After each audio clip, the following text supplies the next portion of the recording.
하나님 말씀 출애굽기 27장 20절에서 28장 12절입니다. 태자배 본문 여러분의 터보 84페이지, 성경으로는 27장 20절에서 28장 12절 말씀. 제가 한 절 여러분이 한 절 교독하여 있습니다. 제가 먼저 읽습니다. 그리고 너로 말하면 너는 이스라엘의 아들들에게 명령하여라. 그리고 그들이 너에게 어둠을 밝히기 위한 감람기름을 눌러 짠 깨끗한 그 감람기름을 등잔불을 계속해서 타게 할 수 있게 하기 위해서 가져오도록 하여라. 모임의 천막에서 증거궤 앞에 있는 휘장들 밖에서 아론과 그의 아들들은 저녁부터 아침까지 야훼 앞에서 그것이 계속해서 타도록 정리하고 있어야 한다. 이것은 이스라엘의 아들들 중에서 그들의 모든 세대를 통해서 있을 영원한 율례이다. 그리고 너로 말하면 너는 너의 형 아론을 그리고 그와 함께 그의 아들들을 이스라엘의 아들들 가운데서 나에게 그의 제사장직을 행할 수 있도록 네게로 데려오라. 즉 아론과 아론의 아들들 나답과 아비오와 엘아자르와 이타마르를 네게로 데려오라.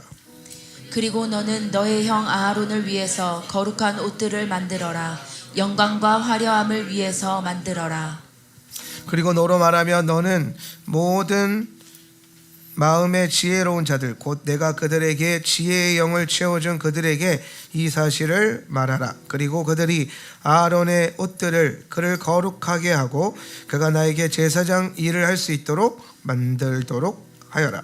그리고 이것들이 그들이 만들어야 할 옷들이다. 흉패와 에봇과 겉옷과 무늬를 맞추어 짠 속옷과 머리에 두르는 모자와 띠, 그리고 그들은 너의 형 아론을 위해서 그리고 그의 아들들을 위해서 나에게 그의 제사장직을 행할 수 있도록 거룩한 옷들을 만들어야 한다. 그리고 그들은 금과 청색과 자주색과 홍색 실들과 고운 배를 취해야 한다. 그리고 그들은 에봇을 금실과 청색과 자주색과 홍색 실들과 가늘게 꼬아진 배실로 숙련된 자의 작품으로 만들어야 한다. 그리고 그것을 위해서 두 끝에 달리는 두 개의 어깨바지들이 있게 하라. 그리고 그것이 달아지도록 하라. 그리고 그의 에봇 위에 있는 숙련되게 짜여진 허리띠는 그의 작품과 같이 그 같은 재료로부터 만들어져야 한다. 곧 금실과 청색과 자주색과 홍색 실과 꼬아진 배실로 만들어야 한다. 그리고 너는 두 개의 홍옥 돌들을 취해라. 그리고 그 위에 이스라엘의 아들들의 이름을 새겨라. 돌 하나 위에는 그들의 6 이름을, 그리고 남은 6 이름을 둘째 번 돌 위에 그들의 난 순서대로 새겨라. 너는 돌보석을 자르는 자의 작품과 같이 도장의 새김들과 같이 두 돌보석을 이스라엘 자손들의 이름에 따라서 새겨라. 너는 그것들을 금태들에 쌓여지도록 만들어라. 그리고 두 보석들을 에봇의 어깨바지 위에 이스라엘의 아들들을 위한 기념의 보석들로서 붙여라. 그리고 아론은 그들의 이름을 야훼 앞에서 기념하기 위해서 그의 양 어깨 위에 매야 한다. 아멘. 오늘도 함께 예배하신 여러분 찬양하고 축복하고 또 이곳에 함께 하신 하나님을 찬양합니다.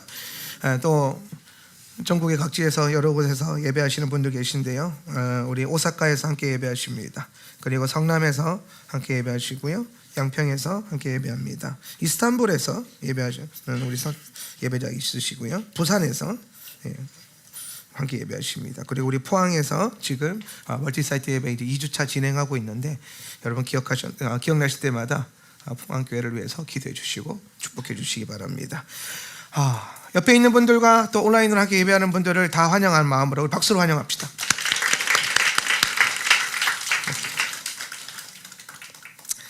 자, 태자배입니다. 이번 주간에 우리가 이제 묵상하게 될 말씀은 태자배인데요.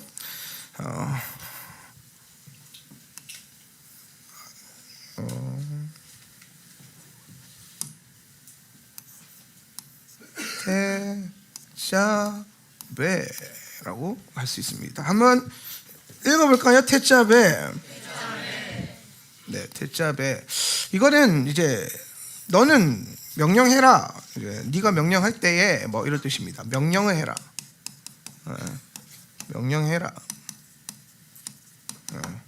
그래서 사실 태자배가 되면 우리가 명령에 대한 말씀들을 계속 나누었었습니다. 명령이 무엇인가에 대해서 우리가 이제 말씀 중심으로 성경적으로 우리의 신앙을 잘 세팅하다 보면 인본주의적인 가치관과 판단들, 그리고 하나님의 말씀 중심적인 판단이 늘 우리 안에 좀 불편하게 부딪힐 때가 있어요.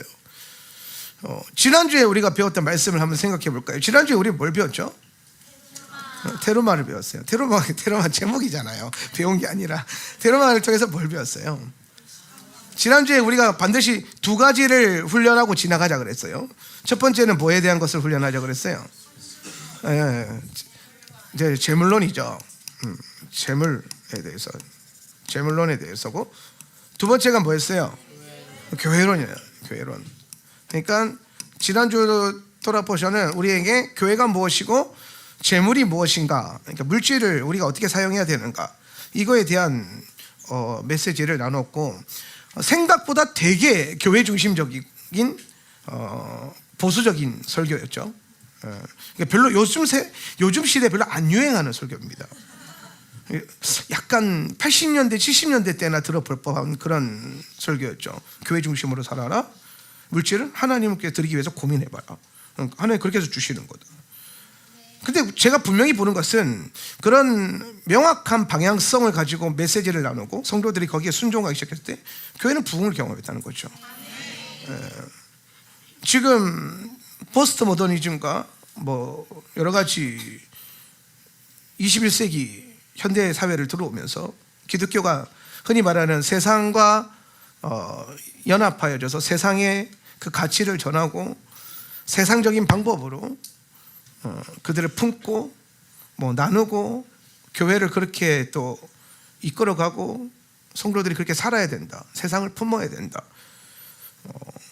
라는 어떤 방식으로 메시지를 복음주의자들이 많이 다뤘죠. 그래서 결국에 어떻게 됐냐, 교회가 조롱을 당하고 있죠. 교회가 약해졌습니다.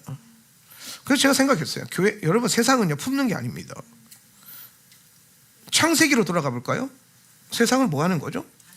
정복하는 겁니다. 다스리는 겁니다. 근데 우리의 죄로 인해서 이게 이 통치권이 사라졌지만 그리스도께서 그걸 또 회복하셨어요.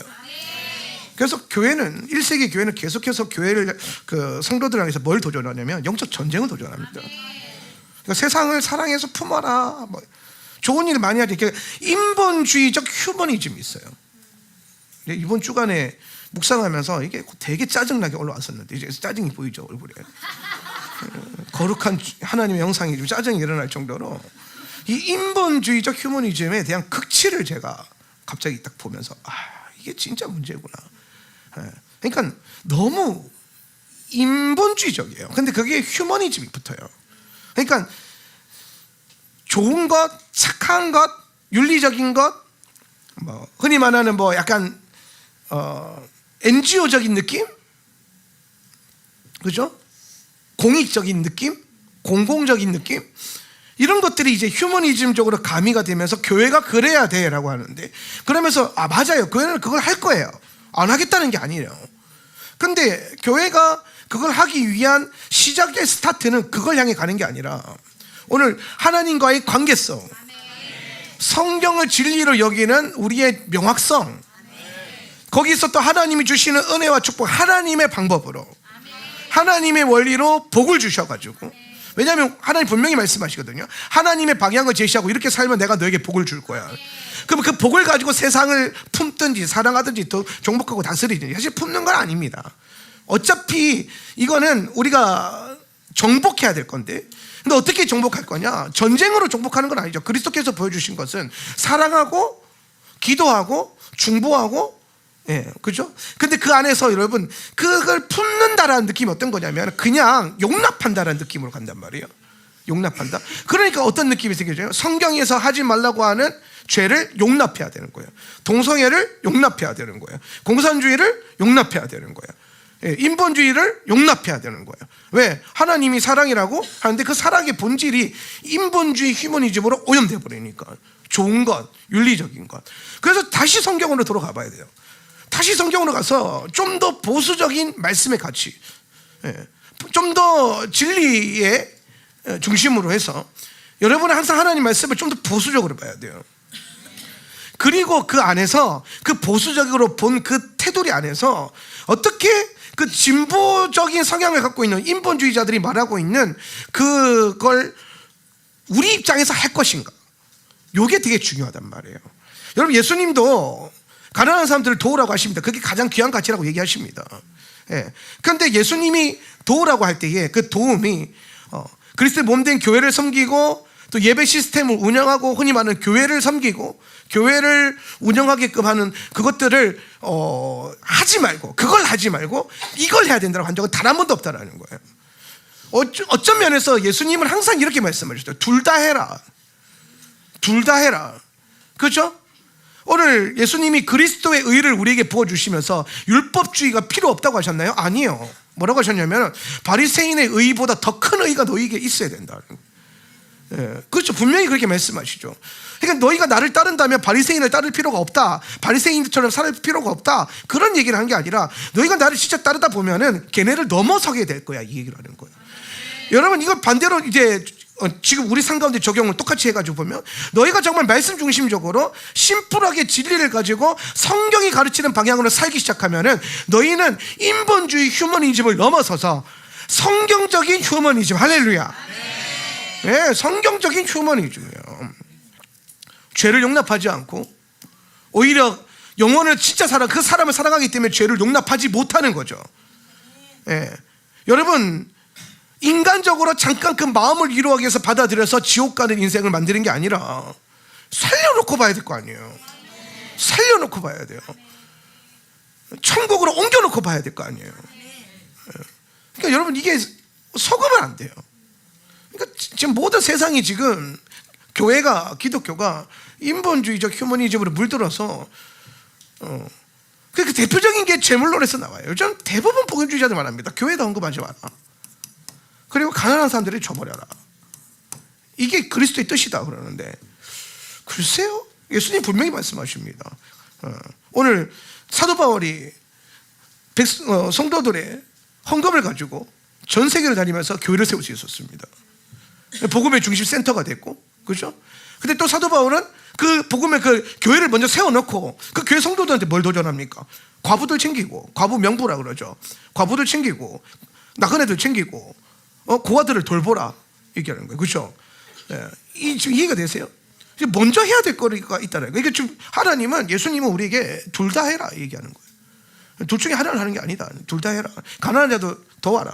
그런데 교회도 섬겨야지. 교회도 잘 이끌어야지. 교회 센터도 잘 세워야지. 예배가 잘 들어가게끔 만들어야지. 오늘 우리가 이 교회가 이런 예배를 계속해서 풀어내고 전국적으로 전 세계적으로 이렇게 멀티 사이트를 치기 시작하면요, 많은 재정이 들 거예요. 그럼 또 분명히 그럴 겁니다. 야, 그걸 가지고 또 인본주의 휴머니즘 목사님들은 야, 그걸 가지고 가난한 사람을 도우면 얼마나 좋겠냐. 근데 여러분 생각해 보세요. 제주도에 있는 가난한 사람들을 도울 수 있죠. 우리가. 그런데 여러분, 우리가 멀티 사이트를 치면은 8도의 가난한 사람을 도울 수 있습니다. 열방의 가난한 자들을 도울 수 있습니다. 근데 그렇게 되려면요, 구심점이 필요해요. 교회가 필요해요. 성도들의 연합이 필요해요. 모여야 돈도 모일 거 아닙니까? 아니, 개인이 섬겨봤자 얼마나 하겠어요. 근데 교회가 하기 시작하면 엄청난 일들이 일어나는 거예요. 나라를 변화시키고 복음의 능력이 그 연합, 교회의 중심으로 모였던 연합 안에서 능력으로 나타나는 거예요. 그래서 성기능을 자꾸 보지 않고 자꾸 어디서 이상한 부정적인 부패한 꼭 뭔가 횡령 뭐 이런 것들, 도덕적으로 윤리적으로 너무나 또렷하게 타락한 것들. 근데 그런 게 다 그러냐는 거예요. 아니라는 거예요. 그러니까 인본주의적 가치가 아니라 이게 사람들 마음이 다 지금 병들어 있어서 그래요. 마음이. 근데 그걸 결국에 고칠 거는 휴머니즘이 아닙니다. 말씀이 우리를 고칠 거예요. 믿어야 돼요. 그러니까 좀 제대로 좀 세워보자. 우리 안에 있는 말씀적인 가치를, 보수적인 가치를 좀 제대로 세워서 이 마지막 시대에 자꾸 엄한 것에 물들지 않고 성경적인 방법으로 가도 충분히 도울 수 있습니다. 돌아보십시오. 그렇게 성전 세우고 선막 세우고 하라 그러지만은 궁극적으로 그거 세워놓고 뭘 돌립니까? 가난한 자 가난한 자들, 고아와 과부들을 모른 채 하면 어떻게 돼요? 그 성전이 무슨 의미가 있냐 이런 얘기하는 거예요. 그러니까 두 개 다 너무 중요한 거예요. 그러니까 이게 너무 웃기잖아요. 교회 헌금하지 말고 가난한 사람들 줘버려라. 이게 무슨 유행어처럼 돌고 있어요. 그래서 어떤 교회는요, 우리 교회는 11조가 없습니다. 자랑해요. 우리 교회 없는 건 몇 가지, 뭐 헌금 시간 없습니다. 11조가 없습니다. 또 그것도 있더라고요. 셀도 없습니다. 그냥 예배만 드리고 가도 된대. 다 없대. 그러니까 여러분, 인본주의적으로 자기중심적으로 자충만하게 신앙생활하기엔 그 교회가 참 좋은 것 같아요. 그죠? 근데 우리는 다 있습니다. 헌금 시간도 있고요, 11조도 하셔야 되고요. 할렐루야. 11조 좀 부족하니까 더 하십시오. 뭐 건축 헌금도 하시고 성경 헌금도 하시고, 하나님 나라 창고, 교회 창고에 곳간에 채워가지고 교회가 그걸 가지고 얼마나 세상을 잘 정복하고 다스릴 수 있는지, 하나님 나라를 퍼뜨릴 수 있는지, 교회를 퍼뜨릴 수 있는지 한번 보십시오. 할렐루야. 그래서 늦게 와서 같이 기도하고, 목사님 우리가 이것도 합시다 저것도 합시다 막. 그래서 돈은요 제가 내겠습니다. 할렐루야.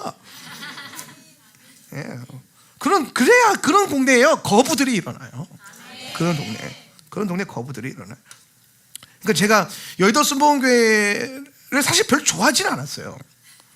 신학교 다닐 때 제가 오늘은 또 다이트 장막이 한 날이라서 설교를 길게 해도 되는 날입니다. 오히려 길게 해줄수록 더 좋아하더라고요, 사역자들이. 그 신학교 다닐 때 이제 너무 조용기 그러고 너무 여의도 그러니까 이 젊은 마음에, 또 저는 젊을 때 굉장히 인본주의적이었거든요. 저는 굉장히 진짜 저는 좌양적이었던 것 같아요. 늘 싸우길 원했고, 늘 체제를 무너뜨리길 원했고, 늘 혁명을 원했어요. 우리 사람보다 제일 잘 알아요. 그래서 늘 어디 가나 싸우려고 하고, 체제를 무너뜨리려고 하고, 뭔가를 수호하고 보수하기보다는 늘 새로운 것을 추구하고, 헬라의 끝판이었고 인본주의의 끝판이었고, 심지어 저는 늘 말했지만 죄송하게도 유신진노론자였고, 거기에 WCC 찬성자였고, 장난 아니죠. 그러니까 제가 그것이 다 썩었다, 안 된다, 그건 개나 하는 것이다라고 하는, 철저하게 할 수 있는 이유가 뭐냐면, 저는 진지하게 그걸 믿었어요. 우리 전사님들 고등학교 때는 저랑 같이 WCC에 대해서 진지하게 고민했고, 유신진화론 그 EBS에서 나오는 다큐멘터리 막 6부작 다 돌려보면서, 야, 이런 과학과 신앙에 정확한 이거 대화가 있어야 돼. 그러면서 또 저희가 또 편집 비평론자였잖아요. 야, 성경은 편집된 거기 때문에 오류가 있을 수 있어. 지금이라도 천국 가는 게 다행인 거예요. 그러면서 제주도 와서 목회를 그렇게 했어요. 그러다가 정말 성령의 은혜로, 주님의 은혜로 하나님 말씀이 살아있음을 경험하고, 할렐루야. 뭐 내 안에 있는 모든 지식체계가 인본주의 쓰레기였구나 배설물처럼 여기기 시작하고, 사도 바울이 자기 안에 있는 모든 것들을 배설물로 여긴다는 게, 저는 그게 이해가 되더라고요. 아, 쓰레기였구나, 내가 지금 무슨 짓을 한 거지. 그래서 정말 그래도 하나님 살아계시기 때문에 그런 악한 구렁텅이에서도 저는 선한 사역자들이 나오잖아요. 하나님 살아계시니 뭐냐, 그런 폐악질하고 있는 목사도 이렇게 거룩하게 바뀌잖아요. 그러니까 여러분, 하나님 살아계시기 때문에 지금 잠깐 여러분 판단하는 것으로 뭐 대한민국이 망한 것처럼, 교회가 망한 것처럼, 우리 목사님이 완전 타락한 것처럼 착각하지 마십시오. 그런 줄도 모르고 지옥 가는 줄도 모르고 살고 있었고 목회했던 저도 구원받았잖아요. 할렐루야. 예수님 살아계십니다. 저는 저를 보면 알 수 있어요. 주님이 정말 살아계신다. 그리고 분명히 알 수 있어요. 아, 진짜 원수는 교활하게 우리를 속인다. 근데 다 거기에 뭐가 있냐? 지성, 거짓 평화, 인문 이런 거예요. 사람. 저는 진짜 그렇게 생각했어요. 모든 예배는 사람 중심적이어야 된다. 얼마나 살벌하던지 지금 생각하면 두렵고 떨려요. 그 시절에 다행히 영상 자료를 안 남겨놔서 아멘. 아무도 저의 과거를 몰라요, 이렇게 내가 고백하지 않으면.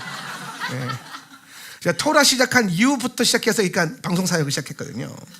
브래드 TV랑 저랑 같이 시작했어요. 그러니까 김철철 감독이 유튜브 시작할 때 저도 같이 시작했거든요. 그때 제가 토라에 이제 흠뻑 빠져가지고, 말씀이다, 말씀에 생명이 있다, 여기 이게 실제다, 그러면서 이제 10년간 공부하고 나니까 인본주의, 진화론, WCC는 다 지옥의 장작대기밖에 안 된다. 근데 주님은 살아계시기 때문에 나를 보면 알 수 있듯이 주님은 역사하셔서 돌이킨다는 거예요. 회복하게 하신다는 거예요. 우리 그 관점을 봐야 돼요. 어제 우리 와이프가 이제 이런저런 얘기하다가 이제 교회에서 한 달에 한 번씩 신천지 성도를 저주하는 설교를 한대요. 이제 큰 교회인데, 그러니까 뭐 신천지 성도들 거기 보통 서울에 1000명 넘어가면 신천지 파수꾼들이 다 있답니다. 그게 정설이래요. 그러니까 이제 목사님이 한 달에 한 번씩 자기 교회 성도들, 이 자리에 있는 신천지 성도들은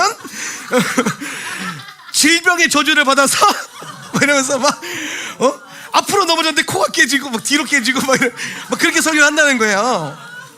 예. 그러면서 이제 성도들이 어머 어떻게 저래? 그러면서 신천지 안 하면 되잖아. 그러면서 회개하면 되잖아. 이러면서 이제 설교를 하신대요. 근데 우리 와이프가 그러더라고요. 근데 그게 토라적이지 않다는 거예요. 난 너무 좋아 보여서 나는 그런 거 좋아하니까. 그래서 왜 그랬더니 우리 와이프가 무슨 얘기하면 그 사람들이 회복될 수 있는 가치와 그 어떤 은혜를 부어주는 게 복음의 능력이라는 거예요. 그러니까 이렇게 설교해야 된다는 거예요. 여기 이제 신천지들이 진리가 이게 그들이 갖고 있는 진리가 거짓 진리임을 깨달아서 예수께로 돌아올지어다. 아니면 저주도 병 걸려서 죽어라 이게 아니라 오직 가서 순교할지어다 이런 식으로 영광스럽게. 예. 오직 가서 예수 복음 때문에 순교하게 될지어다. 막 교회 세우다가 순교하게 될지어다. 이렇게 그렇게 해야 된다는 거예요. 그러니까 제가 이해가 됐어요. 네. 그건 저주이기만 하지 복음이었구나. 예. 근데 복음을 관점으로 할렐루야. 오직 가서 순교하면 얼마나 큰 영광이에요. 아멘 하세요. 여러분 그거 얼마나 좋겠어요. 그러니까 지난날에 신천지 과오를 다 씻을 정도로 영광스러워질 거 아닙니까? 그럼 천국에 얼마나 주님 앞에 얼굴 들고 갈 수 있겠어요. 예. 근데 인생 말년에 병 들어가지고 겨우 복음 만나가지고 평생 신천지로 살다가 복음 만나가지고 막 이렇게 가면요 얼마나 부끄럽겠어요. 예. 주님 앞에 죄송스럽기도 하고. 그러니까 여러분 하나님 살아계시기 때문에 복음이 능력이 있기 때문에 따라합시다. 인생이 반드시 변화된다. 할렐루야. 근데 여러분 그 변화가 우리 가운데 실제로 일어나려면요 우리가 하나님이 주신 명확한 진리 기초 위에 세워져 있어야 돼요. 그러니까 여러분 이런 거에 자꾸 속으면 안 돼요. 인본주의 한국 복음주의는요 제가 보니까 다 지금 심각한 문제가 많아요. 한국 복음주의 연맹부터 시작해서 뭐 복음주의가 들어가는 동네 가보면 성경을 일단 안 믿는 분들이 너무 많고 말씀대로 읽지 않는 분들이 너무 많고. 그래서 제가 요즘에는 책을 좋아하는데 책을 자꾸 보잖아요. 예. 그러니까 책을 사놓고 후회하고 사놓고 조금 읽다 보면 자꾸 인본주의가 흘러가고. 그러니까 요즘 모든 신학 책들이나 목회자들이 쓴 책들이 다 결론이 그래요. 그래서 생각을 했어요. 내가 책을 많이 써야겠다. 할렐루야. 그래서 좀 제가 우리 여러분뿐만 아니라 정말 앞으로 계속해서 이 진리 위에서 목회를 해야 되는 수많은 목회자들을 위해서 더 많이 책을 써야겠다. 누가 한번 이제 좀 책 내라고 이제 헌금도 좀 하시고 책 내는데도 돈이 들어요. 예. 그러니까 그렇게 하면은 또 하나님 나라가 전파될 거 아닙니까? 예. 할렐루야. 그래서 이제 저는 이제 요즘에 이제 토라를 자꾸 공부하면서 이제 토라를 듣다 보면요 좀 힘들어요. 그게 정상이에요. 왜? 자꾸 영적인 진리를 우리 가운데 비춰주니까 우리 안에 어둠이 있거든요. 근데 진짜 말씀이 들어오면 이 어둠이 자꾸 떠나가기 싫어서 발악을 하기 때문에 그 피로도가 좀 있어요. 피로도가. 여러분 자기 부인, 자아 죽음, 십자가 복음, 하나님 나라 복음 얼마나 좋은 단어입니까? 근데 그거 하세요 그러면 얼마나 피곤해져요. 그 좋은 단어들을 매주 죽어라 하면 또 죽어야 돼. 부인해라 그러면 난 도대체 언제 인정받을 수 있어? 막 이러면서 인정받는 말이 또 사랑의 언어인 분들은 또 제 설교를 들으면 늘 힘들잖아요. 나는 사랑받지 못하고 있는 것 같아. 나는 이 교회에서 사랑을 못 받고 있는 것 같아. 그럴 수도 있을 것 같더라고요. 근데 감사한 건 토라를 계속 공부하다 보면 또 다 그렇게 하진 않아요. 이번처럼 막 아다르말 가면 주님이 너에게 승리를 주실 거야. 우리는 이기게 될 거야. 결국엔 끝까지 가면 12월 끝이잖아요. 결국엔 결론으로 가면 끝까지 가면 그리스도께서 승리할 것이고 교회가 승리할 것이고 우리가 승리할 것이다. 끝까지 갈 줄 있는 믿음, 정확한 방향을 가지고 그 은혜가 저와 여러분 가운데 있기를 축복합니다. 그래서 저는 토라 위에서 우리 교회를 잘 건강하게 세워가면서 한국 교회에 좀 좋은 영향을 줬으면 좋겠고, 이제 곧 이제 구독자 10,000명을 돌파하지 않겠습니까? 1만 성도를 깨우는 그런 메시지들, 그런 은혜가 있기를 축복합니다. 오늘도 보니까 온라인 성도들 많이 들어오시고, 요즘에 주중에 보니까 유튜브 설교 듣는 분들 많은데 많이 들으셔야 됩니다. 많이 들으십시오. 근데 듣는데요, 자꾸 제가 이게 생각을 해봤어요. 유튜브 설교 자꾸 이것저것 듣지 마라 그래도 다들 듣잖아요, 그죠? 다 들을 거잖아. 그래서 내가 생각해봤어요. 이걸 그럼 어떻게 해야 되나? 그래서 제가 정말 고민을 하면서요, 한 가지 묘책을 하나 찾았어요. 유튜브 설교를 제가 듣지 말라고 하는 이유가 있어요. 그거 한번 인트로식으로, 어차피 6시간 가야 되니까 우리 포항교회들은 조금 힘들 수 있으나 여러분 오늘 설교 듣다가 정말 배고프면 식사하면서 설교 들으세요. 요거 진짜 중요한 것 같은데, 이거 설교는 조금 상관없는 맥락이긴 하지만 여러분에게 피가 되고 살이 될 수 있기 때문에 유튜브 설교 잘 듣는 법 특강. 유튜브에 나오는 수많은 설교들을 여러분 중에 분명히 있을 겁니다. 한 주에 월요일에는 누구 목사 거 듣고, 화요일에는 누구 목사 거 듣고, 수요일에는 어떤 거 듣고, 목요일에는 어떻게 이렇게 해가지고 그냥 재생문도 꽉 채워가지고 그냥 유튜브 열면 그걸 멈춰야 돼요. 왜 그걸 멈춰야 돼요? 여러분, 제가 유튜브 설교를 듣지 말라고 한 이유는 딱 한 가지예요. 그게 뭐냐면은 사람은 영적인 존재예요. 사람은 영적인 존재거든요. 근데 그 영이 흐름을 타요. 그래서 영이 깊어지고 성장하려면 계속 한 흐름으로 깊게 가야 돼요. 근데 유튜브 설교는요, 보면은 여러분 이게 안 좋은 쪽으로가 아니라 좋은 방향으로 다 다른 영들이에요. 다. 어떤 분들은 예배에 꽂혀서 예배 영으로 축구하는 게 설교하고, 어떤 분들은 회개에 꽂혀가지고 회개의 영으로 축구하는 게 설교하고, 어떤 분들은 선교에 꽂혀가지고 선교에 축구하는 게 설교하잖아요, 그죠? 그러면 이제 여러분이 다 도움되는 것 같아 듣고 있지만 사실 그 절대 도움이 안 됩니다. 여러분의 호흡만 커져요. 왜? 이게 영이 깊어지려면 훈련이 되어지고 체계가 잡혀요. 영적 체계가 잡혀야 돼요. 지식적 체계가 잡히고 거기에 영적 훈련이 돼가지고 열매가 맺혀져야 되거든요. 열매가.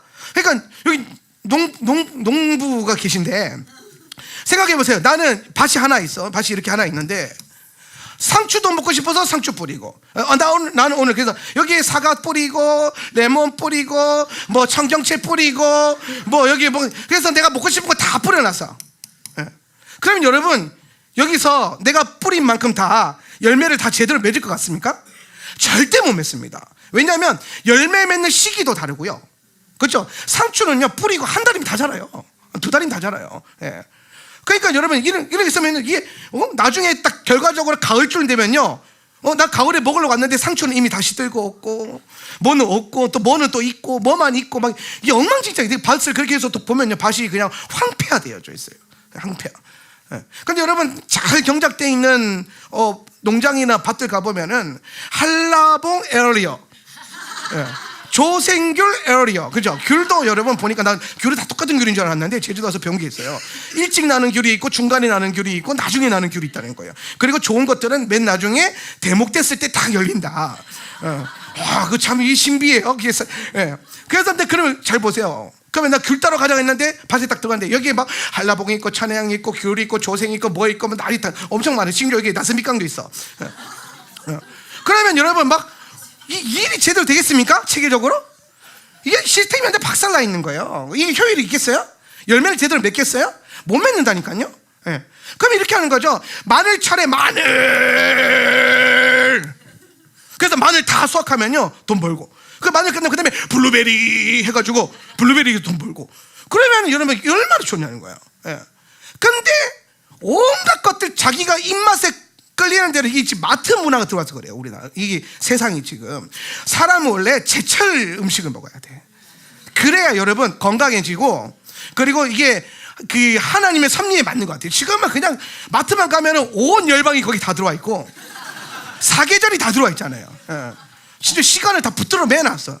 그러니까 사람들이 이 체계가 없이 그냥 자기 욕심의 소욕대로 그런 인생이 이제 돼버렸어요. 옛날 같으면 어떻게 했습니까? 사시사철 사과 못 먹습니다. 사과 날 때까지 먹고 싶어도 기다려야 돼요. 그래서 인내를 배웁니다. 참는 걸 배우고, 그 사과가 딱 열렸을 때, 제철에 열렸을 때 그게 얼마나 귀한지 감격이 올라와요. 인생은 그렇게 살아야 돼요. 그래야 성장할 줄 알고, 그 하나님의 섭리의 위대하심도 알고 은혜도 아는 거예요. 근데 다 이 마트 문화랑 백화점 문화, 이 산업화에 찌들어 가지고 영성까지 완전 그렇게, 영성도 보면 여러분 유튜브 열어보면 다 백화점 유튜브예요. 백화점 유튜브 뻔해요. 온갖 것들 자기 입맛에 좋은 거, 듣고 싶은 거 다 구독 다 눌러놨을 거 아니에요. 예.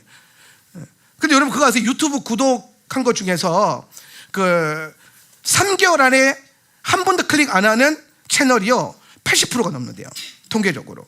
그러니까 그것들 다 쓸데없는 짓이라는 거예요. 그렇게 해낸다고 해서 또 듣지도 않는다는 거죠. 예. 들어도 엉망진창이 되고. 예. 그럼 어떻게 해서? 그게 왜 유튜브 설교를 듣지 말라냐면은, 이게 체계도 안 잡히고 성장도 안 되고 이게 제대로 알지도 못하게 돼요. 제대로 절대 몰라요. 그러면 이제 어떻게 해야 되냐? 제대로 알려면 시간이 걸려요. 공부를 해야 되거든요. 공부를. 유튜브 설교 좋다 이거예요. 좋은데 여러분이 정말 잘하고 싶으면 한 사람 걸 2년 동안 보세요. 한 사람 걸. 그거 자신 없으면 일단 하울람 성도들은 엄한 거 구독하지 말고 보지 마세요. 그리고 적어도 내 설교 2년 이상 안 들었으면 딴 거 넘볼 생각도 하지 말고. 예. 아니 이것도 지금 우리가 하는 것도 제대로 못하면서 뭘 봐요? 무슨 영광을 보겠다고. 그러니까 교회를 5년 다니고 6년 다니고 막 10년을 다녀도 토라도 제대로 모르고 엄한 소리 하고 그러는 거예요. 뭔가 명확하게 알아야 될 거 아니에요. 명확하게. 예. 예수님이요 3년 동안 딱 붙들어 매놓고 가르쳤던 이유가 있는 것 같다는 거예요. 근데 제가 3년까지는 좀 뭐하니까 2년 정도, 예를 들어서 진짜 좋은 것 같아요. 제가 생각해봤을 때 지금 뭐 우리 유튜브 구독자들도 지금 많이 와 계실 텐데, 하울람 2년만 딱 보세요. 2년. 그리고 더 볼만하다 싶어 3년, 4년, 5년, 6년, 10년 오실 때까지 봐도 상관없는데, 예. 그런데 여기 있는 구독자분들도 오늘은 이거 들었다가 내일은 한 목사님 이거 들었다가 내일은 뭐 김 목사님 거 들었다가, 이거는 하지 말아요. 이게 별로 도움이 안 돼요. 절대 도움이 안 됩니다. 예. 그러니까 일단은 적어도 한 사람 걸 2년 바짝 들으면 어떻게 되냐? 그 사람이 어떤 영의 흐름 안에서, 어떤 부르심 안에서 이 신학과 메시지가 나오고, 또 그렇게 그 체계가 잡히면요, 그 흐름 안에서 내가 듣고 싶은 것과 듣기 싫은 걸 동시에 다 들어야 돼요. 쇼핑으로 가면요 똑같습니다.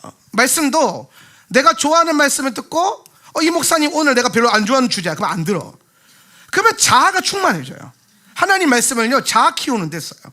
그렇게 되어서는 절대로 안 돼요. 근데 토라 포션을 공부해 보면, 아니면 한 목사님 걸 딱 들어보면, 한 목사님이 한 분이지 한 목사가 아니에요. 한 목사님 설교를 계속 듣기 시작하면은, 이거 괜찮은데? 한 목사님의 설교를 계속 듣다 보면요, 어떤 일이냐면은 이번 주에는 좀 긍정적인 포인트로 설교하다가, 다음 주에는 회개 설교하다가, 그 다음 주에는 하나님 나라 얘기하다가, 그 다음 주에는 정신 차려라 얘기하다가, 왔다 갔다 하는데 거기 안에 뭐가 있어요? 영의 흐름이 있단 말이에요. 그러니까 왜 그런 얘기를 하는지, 그러면서 이 훈련되고 저 훈련되고, 하기 싫어도 보게 되고 하기 싫어도 듣게 되고, 그러면서 뭐가 되냐? 근육이 만들어져요. 근육이, 성장이 일어나요. 강해집니다. 그런데 쇼핑 영성으로는요 절대로 건강해질 수 없습니다. 그리고 반드시 미혹이 옵니다. 어떤 미혹? 내가 듣기 싫은 걸 피할 수 있는 미혹.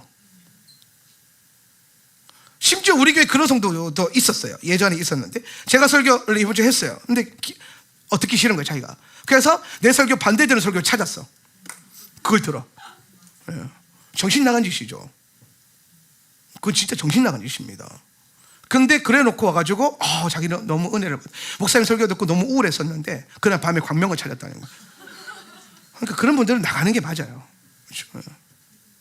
그거는 부르심도 아니고 뭐도 아니고 진짜 자기 마음대로 하려고 하는 건데, 물론 그분들도 변화의 여지가 있고, 복음의 은혜는 우리 모두를 바꿀 수 있기 때문에, 유신진화조는 자도 바꾸잖아요.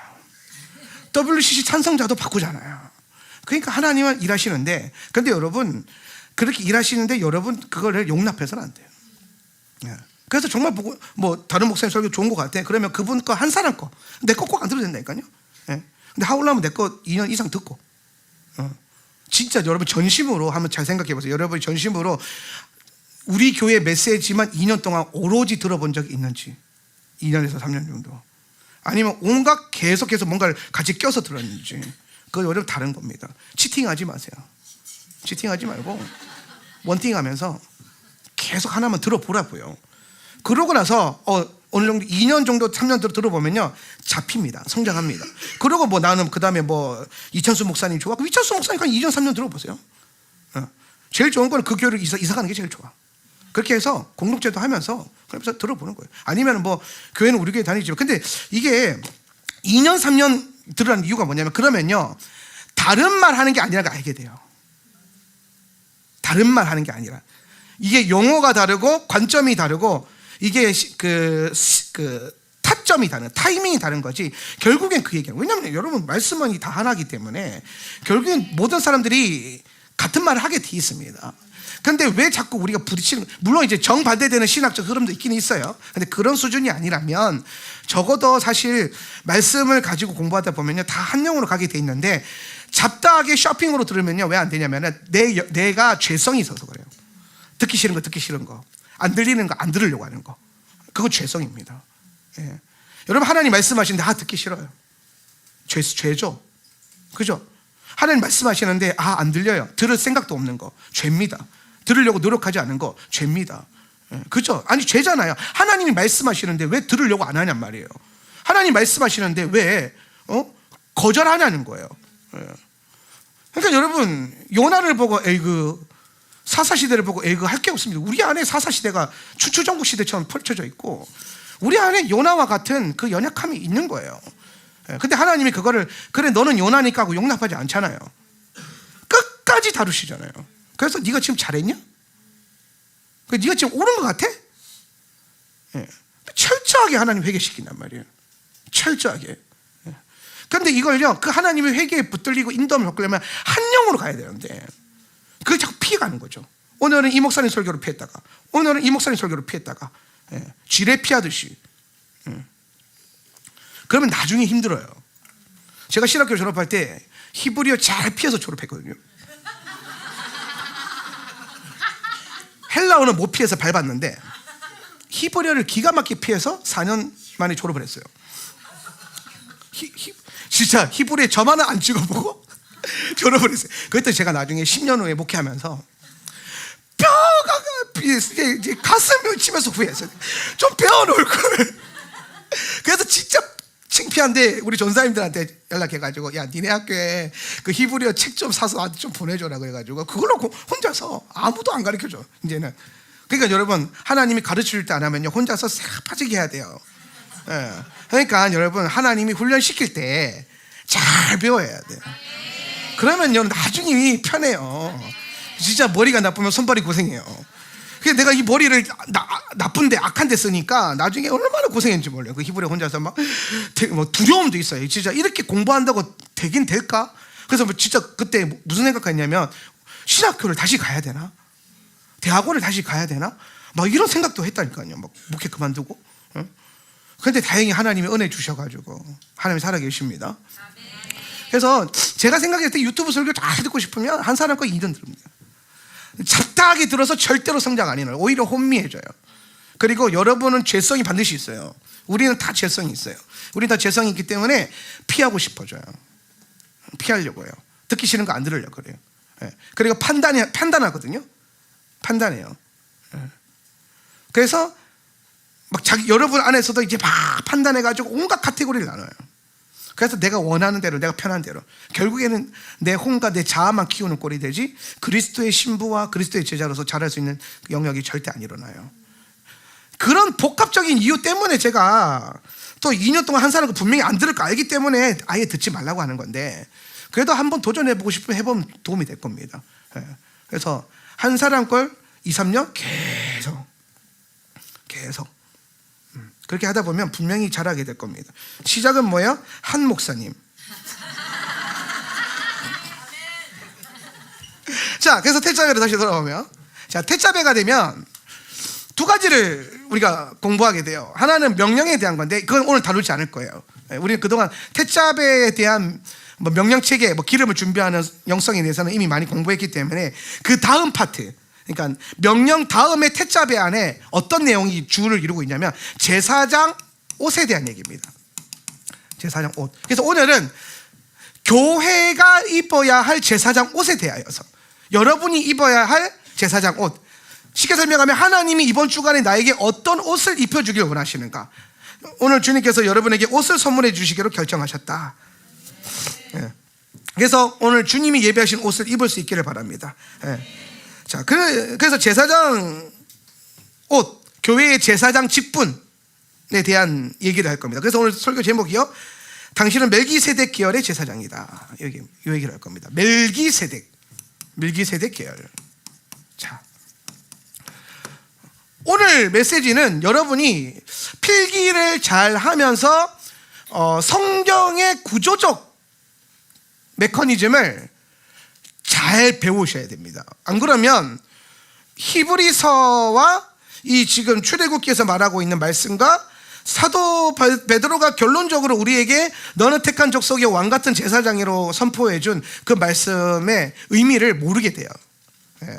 그래서 우리가 이걸 잘 알기 위해서 오늘은 요걸, 왜 이런 메시지를, 왜 베드로가 우리를 향해서, 왜 예수님이 우리를 제사장 삼으셨는지. 예.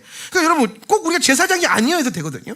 근데 그 제사장 됨의 의미가 뭔지, 또 우리를 어떻게 합법적으로, 예. 그러니까 여러분이 제사장 된 건 주님이 그냥 제사장 시켜서가 아니에요. 여러분이 굉장히 합법적으로 제사장 직임을 짊어지고 있고, 그 합법성이 어디에서 오는가를 공부해야 돼요. 좀 어렵겠죠. 근데 쉬워요. 근데 안 들으려고 하면 어려워요. 한번 들어봅시다. 자, 문제가 있어요. 무슨 문제가 있냐면, 자, 여러분, 제사장은 어디 계열에서 나와야 돼요? 그죠? 레위 지파에서 나와야 돼요. 레위 지파에서.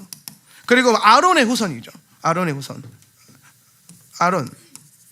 여기서 이제 대제사장이 나오죠. 자, 신약 교회에 오면, 신약의 교회에서 요 제사장 직분과 대제사장 직분이 그대로 와서 어떻게 완성이 됩니까? 바뀌는 거 아니에요. 완성이 되는 거예요. 어떻게 완성이 되죠? 대제사장 뭐예요? 예수 그리스도, 그죠?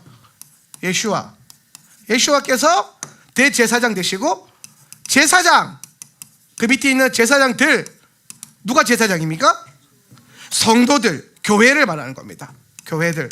교회가 제사장 직임을 감당하게 된다. 그러니까. 자, 그럼 여러분, 이렇게 되면 문제가 하나 발생해요. 무슨 문제가 발생하죠? 그렇죠. 예수님이 대제사장직을 되는데 합법적인 문제가 생겨요. 그렇지. 원래 제사장, 대제사장은 아론의 후손이고 레위 지파의 계열이어야 된단 말이에요. 그래서 24반차라는 게 있어요.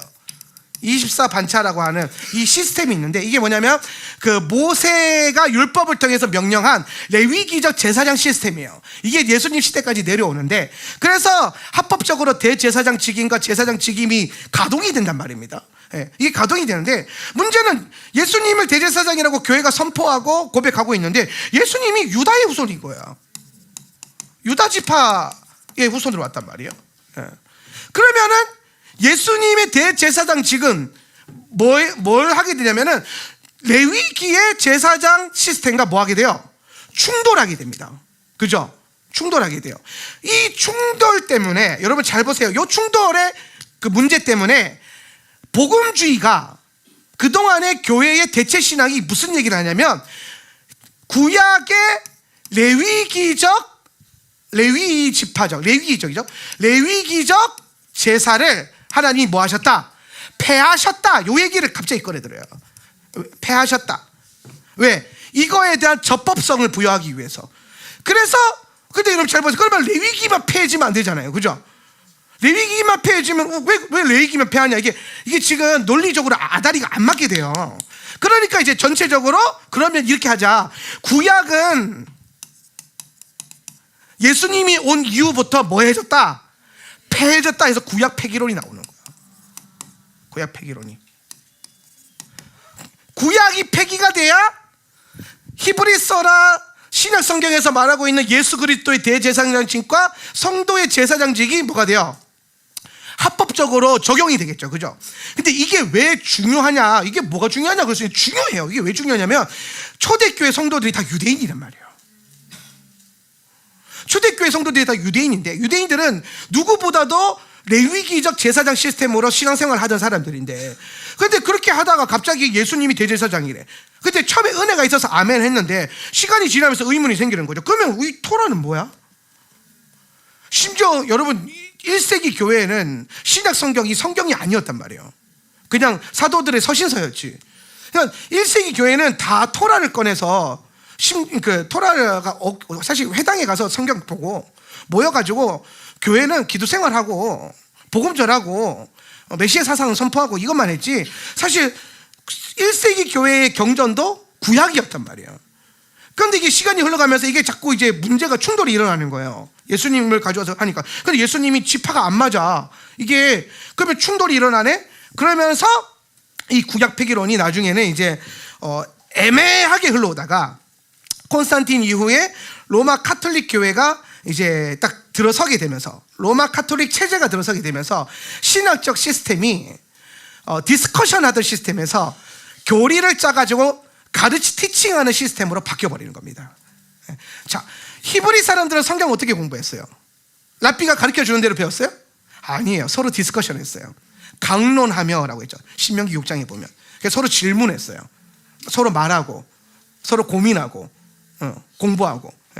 그런데 이게 쭉 이렇게 해서 오니까 자기들 안에 약간 풀리지 않는 문제가 있긴 하지만은 그래도 이렇게 막 서로 은혜가 은혜롭게 잘 지나가다가 로마 카톨릭 시스템이 들어오면서 모든 종교 체제를 교리화시키고 헬라화시키는 작업을 딱 해버리니까 이 충돌이 다시 커지는 거예요. 이러면 말이 안 맞잖아. 예수님이 대제사장인데. 그래서 구약 폐기론이 다시 또 등장하게 되는 겁니다. 그러면서 우리는 구약 폐기론을 인정하진 않지만 내면에 깔려 있어요. 우리 안에 복음주의권에 있는 성도들 안에 구약은 옛날 거, 옛 약속, 지나간 거, 없어도 되는 거, 신약만 읽으면 돼. 그러니까 신약을 막 읽어요. 근데 신약만 가지고 신앙생활 하니까 이제 문제가 뭐가 생기냐면 교회가 지멋대로, 교회가 그리스도의 몸이 아니라 교리의 어떤 열매가 되고 어떠한 사람의 열매가 되고 성경적 일치가 안 나타나는 거예요. 안 나타나는 거예요. 어떤 분들은 그걸 나중에 변호하기 위해서 하나님의 다양성, 그래서 교단이 다양하고 신학이 다양한 것에 대해서 그건 하나님이 소나무도 다 뭐 적성이 있고 백성이 있고 이렇게 한 것처럼 다양하게 만드셨던 것처럼 교회도 그렇게 다양하게 만드시는 거야 라고 말하지만 사실 그거는 변명입니다. 그게 아니라 여러분 유대교를 보십시오. 약간 파가 다르긴 하지만 결국은 그들은 하나가 돼요. 토라 안에서. 메시지가 하나이기 때문에. 이 토라를 접근하는 방식은 다양해요. 근데 결론은 그들은 하나임을 증명을 해요. 왜? 메시지가 하나거든요. 토라 포션이라고 하는 메시지가 하나예요. 말씀이 하나예요. 여러분 교회의 하나됨도 여러분 잘 보세요. 제가 왜 자꾸 메시지에 대해서 아까도 뭐 유튜브에 대한 얘기를 하고 그랬지만은 여러분 안에 주중에 좀 엄한 유튜브 듣는 분들은 좀 각성하시고 죄책감도 좀 느끼시고 좀 다르게 세팅을 하셨으면 좋겠어요. 삶 속에서. 왜냐하면 메시지가 하나여야 원바디가 될 수 있어요. 메시지가 하나여야 원바디가 된다니까요. 제가 우리 함께 예배하고 있는 우리 포항교회 성도님들 지금 메시지 듣고 있잖아요. 교회를 세워가는 데 있어서 제가 가장 중요하게 보는 게 메시지예요. 그래야 하나됨을 이룰 수 있거든요. 그런데 시대가 온갖 메시지가 들어오는 시대예요. 그래서 미혹이 커요. 미혹이 많아요. 그러니까 여러분 진짜 제대로 알아야 돼요. 그리고 하울람이 그렇게 얕지 않습니다. 하울람의 신학과 우리의 그 말씀의 신앙 고백이 우리가 다루고 있는 말씀의 주제들이요 결코 얄팍하지 않아요. 그리고 윤리적이지도 않고 도덕적이지도 않고 어쨌든 더 깊게 가보려고 하고 어떻게든 더 알아가려고 하고 어떻게든 더 실험하려고 하는 그 자세가 선명하게 있는 한 여러분은 이 몸 안에 부르심의 목적과 그 하나님 이끄심을 믿고 신뢰함으로써 원 메시지, 원 바디, 원 하트에 대한 필요성과 도전이 있어야 됩니다. 그게 교회예요. 그게 교회라고요. 그게 안 되니까 다 마음이 나눠지고 그런 이 원 하트가 안 되고 원 바디가 안 되면요 문제가 생기면 다 쪼개집니다. 그런데 영이 하나고 메시지가 하나고 원바디가 되잖아요. 그러면 문제가 생기면 더 결집을 해요. 더 하나 됩니다. 예. 그래서 여러분 이게 하나됨이라고 하는 것, 그리고 그 하나되게 하는 그리스도의 말씀, 토라의 하나님의 메시지, 이게 굉장히 중요하다는 거예요. 자, 그럼 다시 돌아와가지고 충돌이 일어나서 이 카톨릭 체제는요 구약을 버리기로 했고 히브리 체제를 버리기로 했단 말이에요. 그래서 다시 헬라의 시스템 위에서 말씀을 하나 둘씩 올렸어요. 그래서 교회사가 이렇게 흘러오다가 결국에 그게 가장 심각하게 병들었던 때가 언제냐면은 16세기 이전까지 있었던 뭐예요? 중세 암흑기. 예, 중세 암흑기. 보세요. 그 하나님 말씀을 토라로 안 가져가고 구약 없이 신약만 들고 가니까 교회가 타락해요. 히브리 관점 없이 신약만 물고 가니까 성직자들이 타락해요. 왜? 내가 하고 싶은 대로 다 할 수 있거든요. 근데 신약에, 여러분 이걸 왜 중요하게 생각해야 되냐면 신약에 있는 모든 사도들의 메시지는 토라를 본문으로 한 설교문이에요. 계시적 설교문이에요. 예언자적 설교문이에요. 그럼 여러분 본문 빼놓고 메시지만 보면 반드시 해석에 있어서 문제가 생기는 겁니다. 그러니까 본문이 되게 선명해야 돼요. 그 본문이 다 어디에 있어요? 히브리 문학 안에 있어요. 토라 안에 있단 말이에요. 그래서 토라를 진짜 제대로 아는 게 하나님의 기품과 신비를 이해하는 가장 중요한 그 근원이 됩니다. 아이고 목사님, 근데 어떤 목사님은 토라 포션 안 해도 말씀을 깊이 알던데요. 제가 그런 분들 몇 명 알거든요. 근데 말씀 들어보면 그분들이 토라를 모르지 않아요. 토라 포션이란 단어를 모르는 거지 그분들이 토라를 모르지 않습니다. 그런 분들 제가 굉장히 많이 만났는데 말씀 진짜 명확하게, 그러니까 너무 잘 통해. 근데 우리 메시아닉 라인은 아니야. 그 얘기하다 보면 이분들이 목사님 어떻게 그런 말씀을 공부해야 되니까 자기가 어느 날 하나님이 오경을 공부해라 이런 계시적인 음성을 들었대. 예. 그래서 자기가 신학 공부하는데 모세오경 하니까 모세오경이 뭐가 그렇게 중요하냐면서 공부를 해봤다라는 거야. 예. 그러면서 사람들이 그 오경 토라 시스템 안에서 여기에 뿌리가 있고 여기에 뭐가 있구나, 여기에 하나님의 뭔가 계획이 있구나, 요게 깨달아지면서 이제 그 사람들의 그 사상 안에서 메시아닉이 아니더라도 진리가 하나 되게 하는 게 그거라니까요. 그게 뻗어가는 거예요. 그렇게. 그래서 그런 분들 만나보면요 그 모든 게 사실 그 근원점으로 가보면 그들 안에 깊은 토라에 대한 묵상이 있어요. 토라 포션 몰라도요 우리 양 집사님이 교회 처음 왔을 때 저한테 그러더라고요. 창세기가 그렇게 중요하다는. 제가 평생 얘기했어요. 창세기가 제일 중요하다고. 근데 저분이요 우리 교회 오기 전에 토라 포션이나 뭐 메시아닉이 알았겠습니까?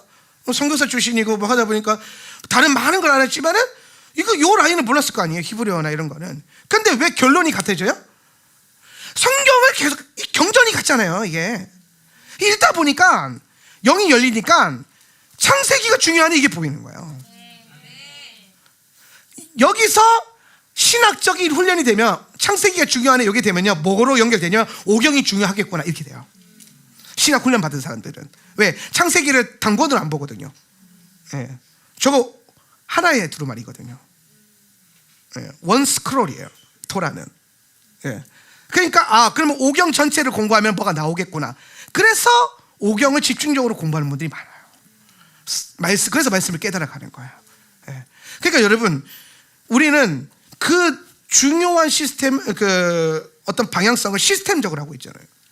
이거 얼마나 좋아요. 열심히 하세요. 네. 할렐루야. 자, 여기까지가 31시간이었고요. 네. 그래서 요 충돌이 일어나는 것을 이제 교회 시대가 헬라 신학으로 바꾸면서 구약을 밀어내기 시작했는데, 그러니까 이제 열매가 안 좋아졌단 말이에요. 그래서 제가 이제 다시 히브리 뿌리를 회복하고 난 다음에, 히브리 관점이라는 것을 회복하고 난 다음에 이게 진짜 충돌인가? 하는데 충돌이 아니겠죠. 하나님 말씀이 여러분 이게요 인간이 편집한 것 같지만 저는 편집에도 영감이 있었다고 보거든요. 네, 저는 편집 영감론자예요. 인간이 편집해서 이렇게 나올 수가 없다. 편집도 하나님이 간섭하셨고 작성도 하나님이 간섭하셨고 영어로. 할렐루야.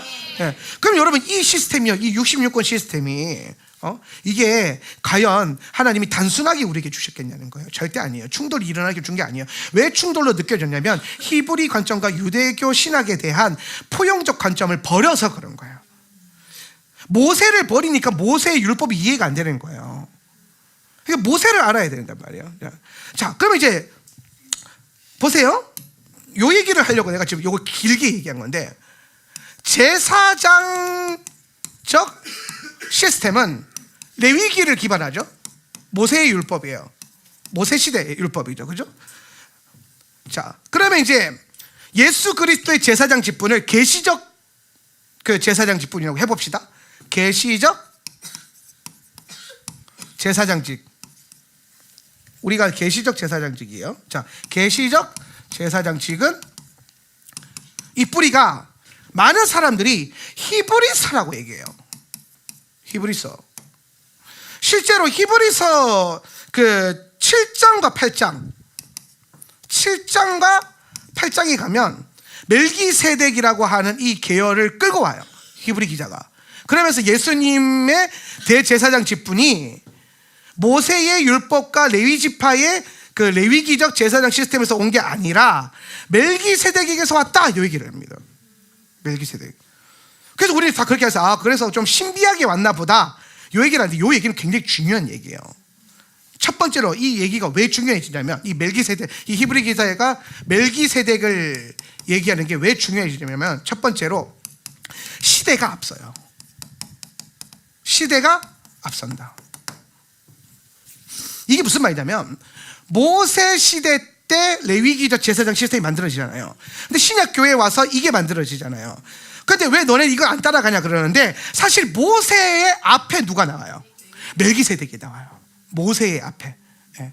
그러니까 사실 멜기세덱의 반차라고 하는 이 계열, 멜기세덱 계열의 제사장 시스템을 가져온다라고 하는 걸 뭘 말하냐면은, 레위기적 제사장 시스템이 생기기 전부터 있었던 정말 그 하나님의 본래적인 제사장의 계획, 계시 안에 숨겨져 있었던 본래적 계획을 예수님이 완성하신 거다라고 얘기하면서, 동시적으로 모세보다 더 권위가 있다, 이게 되는 거예요. 모세보다 앞서니까, 모세보다 먼저였다, 이게. 그러니까 여러분, 먼저 오면 임자잖아요. 그죠? 우리 누가 새치기 하면 싫어하잖아요. 예. 근데 예수님 이전에 모세가 그럼 어떻게 되냐? 근데 모세 이전에 멜기세덱이 있었다, 이 얘기를 하는 거예요. 예. 근데 그 멜기세덱이 뭐냐? 그때 멜기세덱이 그 거룩한 그 엘리온이죠. 지극히 거룩한 하나님의 대제사장. 그러니까 여기 벌써 대제사장 계열의 뭔가 시스템이 레위기 이전부터 뭐가 있었다는 거야. 멜기세덱 계열의 제사장 시스템이 있었다, 이 얘기를 하는 거예요. 예. 있었다. 그럼 이제 여기서 이제 두 번째 문제가 또 발생하는 게 뭐냐면, 오케이, 멜기세덱 제사장 계열은 이해가 됐어, 뭐가 중요한지. 근데 그걸 왜 예수님이라고 단언할 수 있냐? 왜 그걸 왜 너네 마음대로 예수님이 그 계열이라고 얘기하냐? 요 얘기가 나올 수 있겠죠, 그죠? 예. 그래서 히브리 기자가 18절에 이런 얘기를 해요. 7장 18절. 7장 18절 그거야? 17절. 글을 두고서 시작. 그를 두고서 말하기를, 너는 멜기세덱의 계통을 따라서 영원히 제사장이다 한 증언이 있습니다. 자, 보세요. 지금 멜기세덱이라고, 그러니까 멜기세덱 계열이다, 예수님은 멜기세덱 계열의 대제사장이다, 이거를 얘기할 때, 사도들이 얘기할 때 뭐라고 하냐면, 근데 이게 우리 얘기가 아니라 구약에 이런 증언이 있다, 이 얘기를 하는 거예요. 멜기세덱 계열에 대한 증언이 있다. 저 증언을 지금 갖고 온 겁니다. 그러니까 지금 여러분, 이게 지금 교회의 제사장직과 그리스도의 대제사장직이요, 굉장히 토라적인 합법적 절차를 통해서 논증을 해가고 있는 겁니다. 논증을. 그러면서 저게 우리가 우기는 게 아니라 성경이 그렇게 얘기했었어, 예언되어졌었어, 증언했었어 라고 하는 거예요. 심지어 그 증언이 어디에서 나왔냐? 어디에서 나왔을 것 같아요? 아니에요. 그냥 우리가 오경이 중요하다 그랬잖아요. 그래서 오경에서 나왔을 것 같잖아요. 근데 아닙니다. 시편에서 나와요.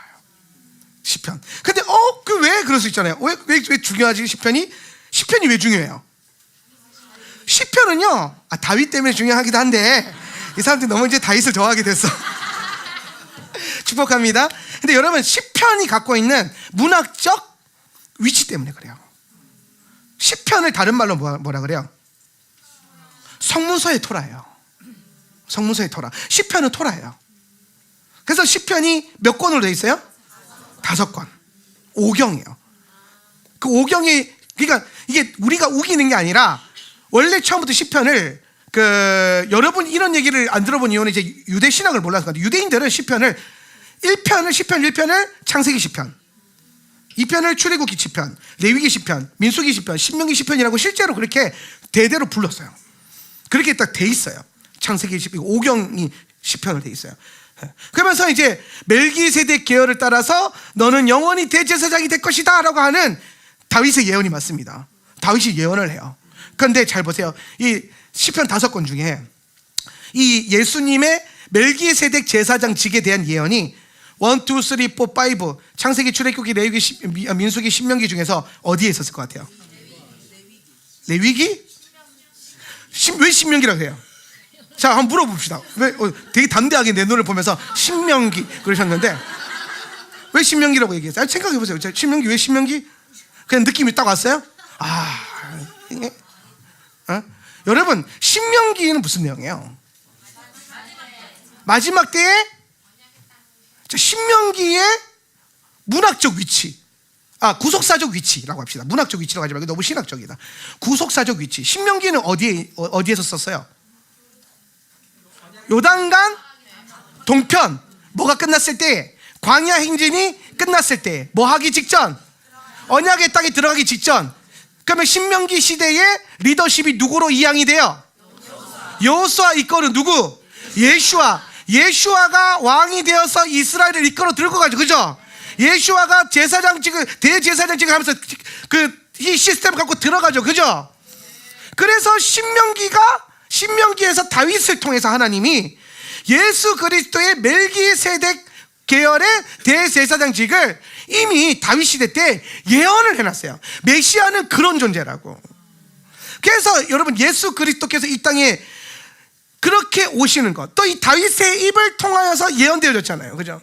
다윗의 입을 통해서. 유다 지파죠.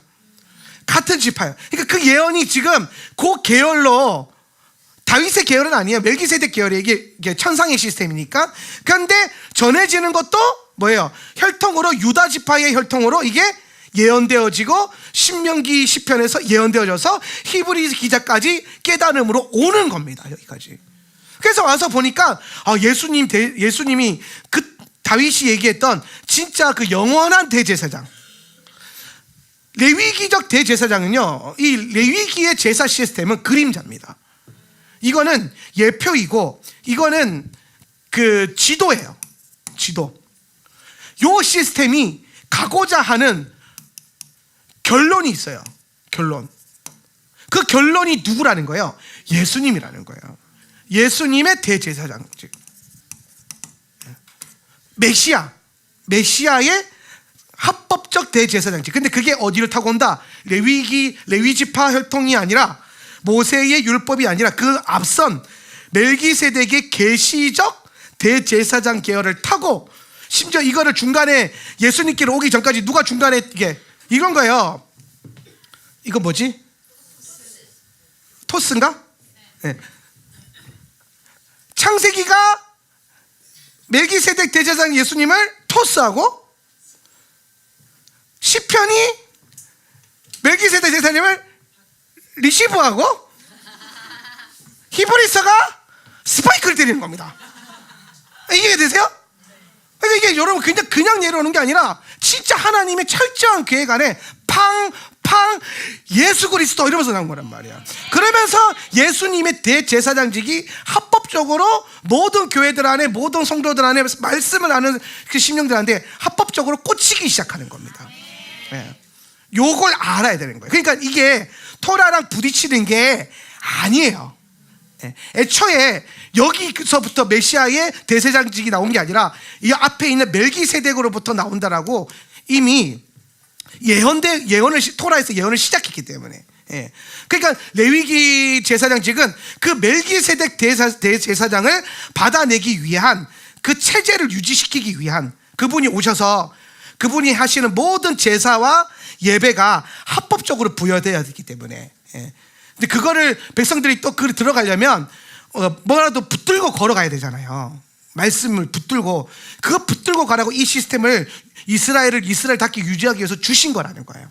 예, 요때까지. 예. 그래서 예수님이 딱 오니까 이제 더 이상 레위기적 율법 제사 시스템이 이제 히브리서 7장까지 딱 오면은 이게 더 이상 쓸모가 있다 없다? 없다. 요 얘기를 7장에서 계속하는 거야. 예. 이게 여러분 토라가 쓸데없다 이 얘기가 아니라 요 시스템이 더 이상 이제 의미가 없어졌다 이 얘기를 하는 거예요. 왜? 이제 우리는 어떻게 예배한다? 멜기세덱 계열의 대제사장이신 예수 그리스도를 통하여서 또 우리에게 주어져 있는 그 나라 왕국의 제사장의 권한을 가지고 날마다 찬송과 경배의 제사로 예수님께 나아간다. 요게 여러분 딱 이렇게 정렬이 돼가지고 우리에게 딱 온 겁니다. 그러니까 여러분 이 예배가 얼마나 향기롭고 얼마나 제사적이고 얼마나 이게 완성감이 있는지, 그리스도 안에서 우리가 주를 예배하고 노래하는 게 단순히 우리의 즐거움과 우리의 어떤 은혜로움을 위한 도구가 아니라 그 자체가 구약에 있는 모든 말씀을 완성하게 되고 그 자체가 우리에게 계속해서 영원성, 이것에 대한 영원성을 부여하는 복된 가치를 주는 거란 말이에요. 자, 이렇게 이제 배우면 이제 이건 이렇게 배워야 돼. 이렇게 배우면 예배가 좀 달라지겠죠. 너는 택한 족속이여 왕같은 제사장이라. 근데 왕같은 제사장 그 번역이 좀 이상해요. 왕같은 제사장이 아니라 왕국의 제사장이라 그래야 돼요. 왕국의 제사장, 그게 맞는 표현이에요. 왕도 되고 제사장도 되고 이 얘기가 아니라 왕국의 제사장. 이 히브리적 표현을 이게 헬라어로 옮기다 보니까 이런 오류가 생긴 건데, 왕국의 제사장이다, 그분의 나라의 제사장이다, 교회가 그렇다라는 거예요. 그러면 이제 나는 레위인이 아닌데, 나는 유대인이 아닌데. 그러니까 여기 레위인들이요, 잘 보세요. 자, 우리 교회 안에 예전에 그런 말이 있었거든요. 제가 레위인 시스템 돌린다 그러니까 어떤 목사님이 아니 이방인이 무슨 레위인이라고 착각하면서 그러거든요. 뭐 그러면서 대도 안 한 걸 공격을 하더라고요. 레위인이라는 이름을 쓴다는 이유로. 아니 그거는 유대인들은 쓸 수 있는 거야. 그래서 제가 말하고 싶은 게 뭐냐면, 여기서 말하는 레위인 시스템이 우리가 유대인이고 레위인이냐 이 얘기가 아니라 우리는 멜기세덱 계열의 레위인이다. 이해됩니까? 모세의 율법을 따라서 만들어진 레위인이 아니라 멜기세덱 제사장이신 예수 그리스도의 그 계열의 레위 지파고, 각자 지파다 이거예요. 할렐루야. 그렇게 이해할 수 있다는 거예요. 그러나 그렇게까지 왔지만 우리가 그 계열의 제사장으로서 어떻게 살고 어떻게 하나님을 섬겨야 되는가는 또 그 안에 중심을 관통해왔던 레위기적 제사장 시스템에서 소스는 가져올 수 있습니다. 왜냐하면 레위기적 제사장 시스템도 유대교를 위해서 만든 게 아니라 장차 오실 예수 그리스도를 위해서 예표론적으로 시스템을 만들었어요. 그래서 모든 제사에 그리스도가 있고 모든 제물의 의미에 그리스도가 있습니다. 그러니까 여러분, 우리는 이걸 무시한 게 아니라 오히려 없앤 게 아니라 이거를 제대로 하는 거죠. 여기서 그리스도 예수 안에서, 대제사장이신 예수님 안에서. 그렇게 되면서 우리가 이제 예수님의 대제사장직의 합법성과 더 나아가서 교회가 왜 제사장인가, 성도들이 왜 제사장인가가 여기서 이제 합법화되는 거예요.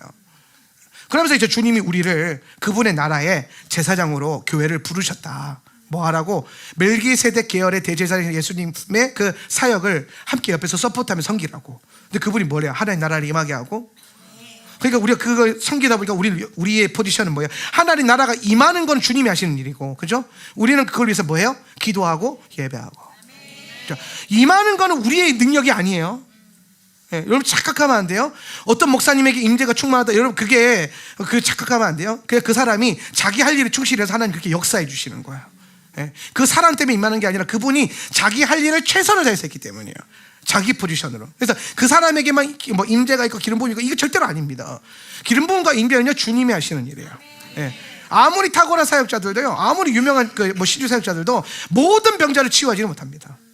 모든 병자들을 그 자리에서 고치지 못해요. 그런데 하나님이 역사하셔서 고칠 자들을 고쳐줘요. 그러니까 치유 사역자들이 보면요, 모든 병자들을 고치려고 하지 않아요. 대신 모든 병자들에게 기도하려고 하죠. 왜? 우리가 해야 될 일은 뭐예요? 아픈 사람 있으면 기도해 주는 거예요. 낫게 하는 건 여러분이 하는 거예요. 왜 안 나았지? 내가 기도를 잘못했나? 내가 뭐 좀 더 힘을 실어야 되나? 내가 좀 더 마음을 졸여야 되나? 내가 좀 더 금식을 해야 됐는 거. 그거는 여러분의 영역이 아니고 그런 걸 고민하면 안 돼요. 여러분이 해야 될 건 뭐냐? 병든 자에게 서로 얻는 중 나으리라고 말씀을 믿고, 아픈 사람도 있으면 기도해 주고, 예, 문제 있는 사람들 위해서 기도해주고, 내가 기도했는데 왜 안 났지? 왜 역사가 안 일어나지? 그거는 여러분 소관이 아닙니다. 예, 그거에 휘둘리기 시작하면 하나님이 아무것도 못해요. 여러분이 해야 될 일들을 하세요. 그러면 하나님은 하나님 하실 일들을 하실 겁니다. 그래야 우리가 정말 건강하게 주의 일들을 할 수 있어요. 제가 요 얘기를 금요일 날 했잖아요. 금요일 날 요 얘기를 했는데, 어제 제가 서울에 그 주례하러 갔잖아요. 주례하러 갔는데 비행기 왕복 2시간을 타야 되고 이게 너무 피곤하니까 자려고 딱 이제 폼을 잡았는데 잠이 안 오더라고요. 요새 식단을 잘해가지고 낮잠이 잘 안 와요. 에너지가 아주 충만합니다. 예, 주의 영광을 위해서 써야 돼요. 그래서 이제 공부를 해야겠다 싶어가지고 제가 밀리의 서재를 열어가지고 급하게 비행기 안에서 이제 책을 한 권, 음성 오디오북이라는 게 있어요. 예, 오디오북을 다운받아가지고 들었어요. 예, 그래서 그 책 제목이 이제 제일 베스트셀러 앞에 있는 걸 다운받았는데, 자기개발서의 중에서 카테고리에서 자기개발 다 의미 없다 이런 거 듣긴 들어요. 의미 없음을 증명해야 되니까. 근데 이제 그게 책 제목이 뭐였냐면 성공하는 사람들의 뭐 태도였나? 하여튼 뭐 그 태도에 대한 문제예요. 어떤 태도를 가진 사람들이 성공하는가? 뭐 이런 내용이었거든요. 그래서 한번 들어보자 해서 딱 듣고 이제 있는데 1장이 뭔지 아세요? 내가 할 수 있는 일과 할 수 없는 일을 구별해라. 난 이 사람이 내 설교를 어제 들었나? 그 듣는 내내 똑같은 얘기하는 거예요. 우리가 많은 사람들이, 많은 CEO들이 자기가 할 수 없는 일 때문에 걱정하고 근심하느라 해야 될 걸 못해서 오히려 큰 실패를 경험한다. 예. 그리고 마음이 우울해진다, 괴로워진다. 할 수 없는, 당신이 통제할 수 없고 할 수 없는 일은 과감하게 내려놓고 지금 당신이 뭘 할 수 있는지 그걸 선택해라. 그러면은 인생이 행복해질 거야. 근데 어제 제가 말씀했던 거 똑같죠, 그죠? 예. 할렐루야. 그럼 이걸 여러분 신앙을 가져오면은 하나님이 하셔야 될 일들을 여러분이 하려고 애를 쓰지 마세요. 우리가 할 수 있는 일을 선택하는 거예요. 네. 힘들고 괴롭고 억울하고 낭망하고 마음이 힘들 때 여러분, 그때도 마찬가지예요. 여러분 마음이 힘든 이유는 딱 하나예요. 내가 할 수 없는 일이 닥친 거죠. 그러니까 마음이 짜증이 나는 거죠. 화가 나고. 근데 그럼 그거에 몰입돼 있으면요, 반드시 그날 하루를 실패하게 될 겁니다. 여러분의 하루가 얼마나 귀합니까? 여러분의 하루를 하나님의 영광으로 채울 수도 있고 실패감으로도 채울 수 있는데, 근데 내가 할 수 없는 일이 벌어져서 화가 나고 짜증나고 우울하고 괴롭다 할지라도 그때 당시에 내가 할 수 있는 일이 뭔지를 찾아서 하기 시작하면은 행복해진다는 거예요. 한 CEO가 있었대요. 근데 회사가 부도나기 직전인 거예요. 근데 열심을 다해봤는데 자기가 더 이상 할 수 있는 게 없더래요. 그래서 너무 우울해서 회사에 앉아가지고 자기는 망했어 그러고 있는데, 갑자기 이 강사의 그 메시지가 생각이 났다는 거예요. 내가 할 수 없는 일에 연연하지 말자. 나는 지금 뭘 할 수 있지? 그러니까 할 수 있는, 회사 안에서는 할 수 있는 게 아무것도 없더래요. 그래서 집에 갔는데 애들이 있더래요. 내가 할 수 있는 한 가지, 애들이랑 놀아주자. 그래서 애들 손잡고 나와서 유원지 가서 실컷 놀았대요, 그날 하루. 그때 오는 길에 애가 뭐라는지, 그 애가 아빠 나는 내 인생이 너무 행복했어요 오늘.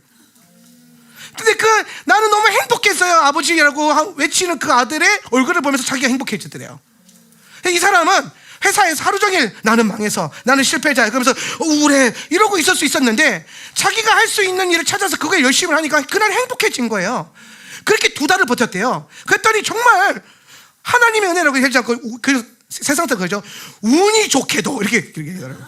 운이 좋게도 투자를 받아가지고 회사가 살아났고 돈을 잘 벌었다 이렇게 얘기하는 거예요.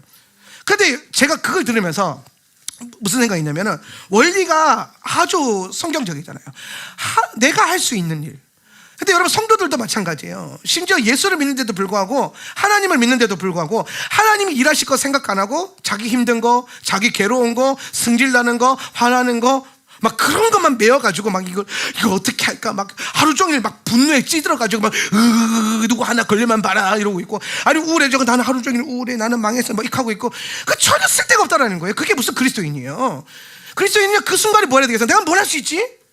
내가 지금 화가 나고 우울하고 괴로운 이 순간 난 지금 뭘 할 수 있지? 그럴 때 딱 생각나는 게 뭐겠습니까? 기도를 할 수 있잖아요. 기도는 말씀을 볼 수 있잖아요. 아니면 여러분 자녀에서 맛있는 밥이라도 장이나 보자기다 가가지고, 맞아 어제 우리 아들이 라면이 먹고 싶다 해서 라면 그냥 한번 미친 척하고 라면을 먹자, 행복해지자. 라면을 먹으면 도파민이 올라올 거야. 그래서 그 라면을 그냥 먹어. 그냥 온 가족이 그냥 한번 그렇게. 그러면 어떻게 되세요? 적어도 그 라면 먹고 난 다음에 먹는 과정 안에서 행복해지지 않겠습니까? 예. 더 나아가서 그 육체의 만족을 찾지 말고 내가 할 수 있는 일이 뭐지? 기도하자. 어서 기도하세요. 말씀 읽으세요. 내가 할 수 있는 일이 뭐지? 우리 성도들과 함께 기도하자, 예배하자. 얼마나 좋습니까? 목사님 설교 10번 들어갔는데 할 것도 없는데 10번이나 진짜 10번 들어서. 그러면 여러분, 내가 할 일에 충성을 다하고요, 그렇게 살면 하나님은 하나님이 하셔야 할 일들을 최선을 다하실 겁니다. 그게 인생을 잘 사는 방법이에요. 좋은 크리스천들이 잘 사는 방법인 것 같아요. 제가 보니까 대부분 스트레스랑 대부분 부정적인 느낌은요, 내가 뭔가 할 수 없는 일이 발생했을 때 와요. 그럼 그건 누가 해야 돼요? 하나님이 하셔야 돼요. 하나님이. 그렇게 저도 이제 그렇게 설교하고, 그 설교를 제가 한 번 더 들었어요. 집에 가서 한 번 더 듣고, 이렇게 살아야겠다. 나도 이렇게 해봐야겠구나. 그러면서 계속 이제 제 안에, 이제 어제는 이제 하루 종일 서울에 있었으니까 뭘 일을 집중해서 하는 게 아니잖아요. 그러니까 생각을 참 많이 하게 되더라고요. 밥 먹으면서도 생각하게 되고, 비행기 안에서도 생각하게 되고, 비행기 기다리면서도 생각하게 되고, 생각을 많이 하는데, 생각하면 보통 여러분 좋은 생각 많이 나오세요? 안 좋은 생각부터 하세요? 근데 저는 어제 약간 그 시름이 좀 있었어요. 좀 힘들고 어려운 생각들, 잘 안 되는 것들, 어떡하지? 이런 고민들 있었는데, 갑자기 또 제가 했던 설교가 생각나더라고요. 이건 내가 할 고민이 아니구나. 난 지금 뭘 할 수 있지? 그랬더니 제가 그때 할 수 있는 걸 찾았어요. 그게 뭐냐? 오늘 설교를 잘 하는 거잖아요. 그래서 제가 오늘 설교 타이핑은요, 공항에서 다쳤어요. 공항에서, 그 김포공항에서 혼자 쪽으로 앉아가지고, 그거 진짜 불편하더라고요. 무릎이 올려놓고 노트북을 해가지고 요번 기회가 비행기를 1시간 동안 기다렸는데요, 그 1시간이 우울해질 수도 있었는데, 하나님 말씀 준비하니까 내가 해야 될 거 하니까 충만해지더라고요. 비행기 타기 전에 다 세이브해가지고 포항에도 보내고 여기도 보내고 다 보냈는데, 해야 될 일들에 집중하세요. 그러면 하나님이 일하십니다. 다시 돌아와가지고, 자, 우리가 이제 그래서 결국은 이제 우리가 제사장인 것과 그분이 대제사장인 것에 대해서 율법적이고 합법적인 이제 우리는 소명을 받은 겁니다. 자, 그럼 이제 여기서 중요한 게 있어요. 뭐가 중요한 거냐면은, 여러분 이제 제사장이라는 거는 정체성이에요. 자, 이거는 나는 제사장이 하는 정체성의 문제죠. 정체성.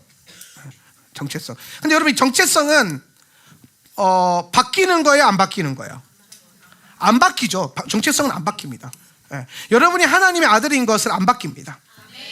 그죠? 여러분 하나님 아들이잖아요. 하나님의 자녀고. 우리가 제사장인 것도 안 바뀝니다. 우리는 제사장이에요. 영원한 하나님 말씀이 보증해 주는 한 나는 그분의 자녀고, 그분의 신부고, 그분의 제사장입니다. 자, 그럼 여러분 보세요. 내가 이 정체성은 안 바뀌는데, 내가 이 정체성을 갖고 있다고 해서 내가 이런 사람이 되는 것은 아닙니다. 이게 좀 다른 거예요. 자, 내가 제사장인 것과 내가 실제로 제사장처럼 살고 있는 것은 다른 문제라는 거예요. 성경은 구약과 신약 전체를 통해서 이 얘기를 같이 하고 있어요. 세례 요한의 때에 바리새인들이 다가오니까 그런 얘기하죠. 너희가 혈통으로 아브라함의 자손인 것이라고 지금 안정감을 누리고 있는데, 도끼가 지금 네 나무 뿌리 위에 놓였다? 이 말은 뭐냐? 혈통으로 안 되는 게 아니라 너희가 아브라함 후손답게 믿고 살아야 돼. 그러면서 심지어 로마서 8장 가서 뭐라고 얘기합니까? 이방인들을 향해서 엄청난 진리를 선포하죠. 너희가 이방인이지만 너희가 믿음 안에서 너희는 아브라함의 후손이 될 수 있어. 아브라함의 씨라 일컬음을 받을 거야. 이 원리를 발견하는 거예요. 그러니까 여러분, 정체성이 삶을 보증해 주진 않아요. 근데 삶은 정체성을 보증해 줍니다. 삶이 정체성을 보증해 줘요. 그리고 이 삶은 다분히 뭐와 연결되어 있냐? 믿음이란 것과 연결되어 있어요. 그러니까 내가 제사장인 것이 중요한 게 아니라 제사장처럼 살고 제사장적 방식을 소유하는 게 되게 중요한 거예요. 제사장처럼 사는 거. 그래서 제사장처럼 살아야 돼, 요 얘기를 하는 게 제사장 옷에 대한 얘기하는 거예요. 제사장 옷.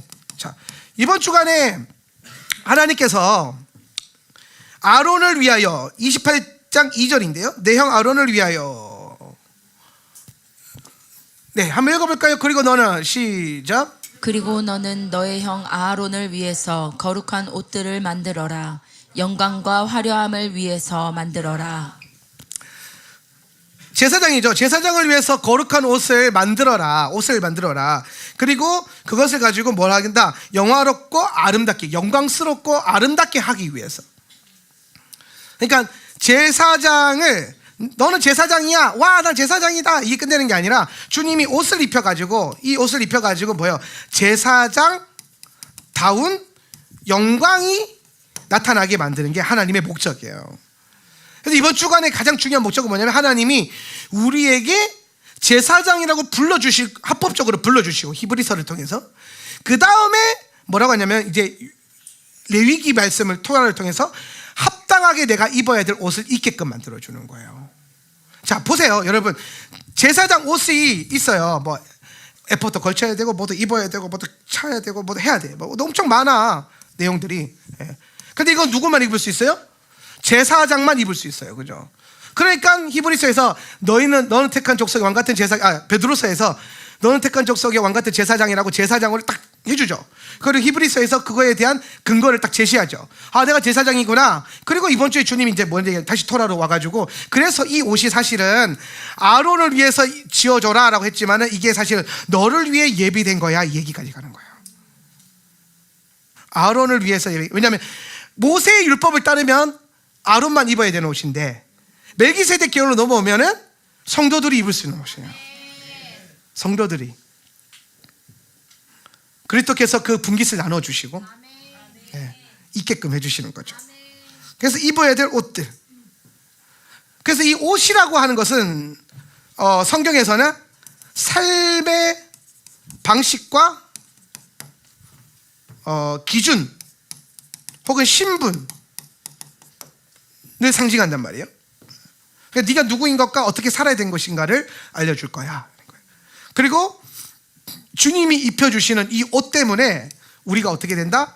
영광스러워지고 아름다워질 거야. 요 얘기까지 하는 거야. 그래서 최종적으로 우리는 그리스도의 영광스러움과 아름다움을 우리 삶 가운데 나타낼 수 있는 단계로 가게 될 거다. 그걸 위해서 주님이 거룩한 옷을 만들어준다. 이걸 위해서 거룩한 옷을 만들어준다는 거예요. 자, 요게 이번 주간 우리가 핵심으로 붙들어야 될 메시지고, 요 핵심 메시지 때문에 이걸 왜 붙들어야 되는지를 설명해 준 게 앞에 설교였어요. 자, 그럼 이제 봅시다. 거룩한 옷을 입혀주신다, 주님이. 이걸 입으면 내가 영광스러워지고 아름다워질 거다. 그래서 여기에 도달하는 거. 이걸 이제 영화로움인데, 영화라고 합시다. 영화의 단계에 우리가 진입하고 들어가는 게 하나님의 목적이에요.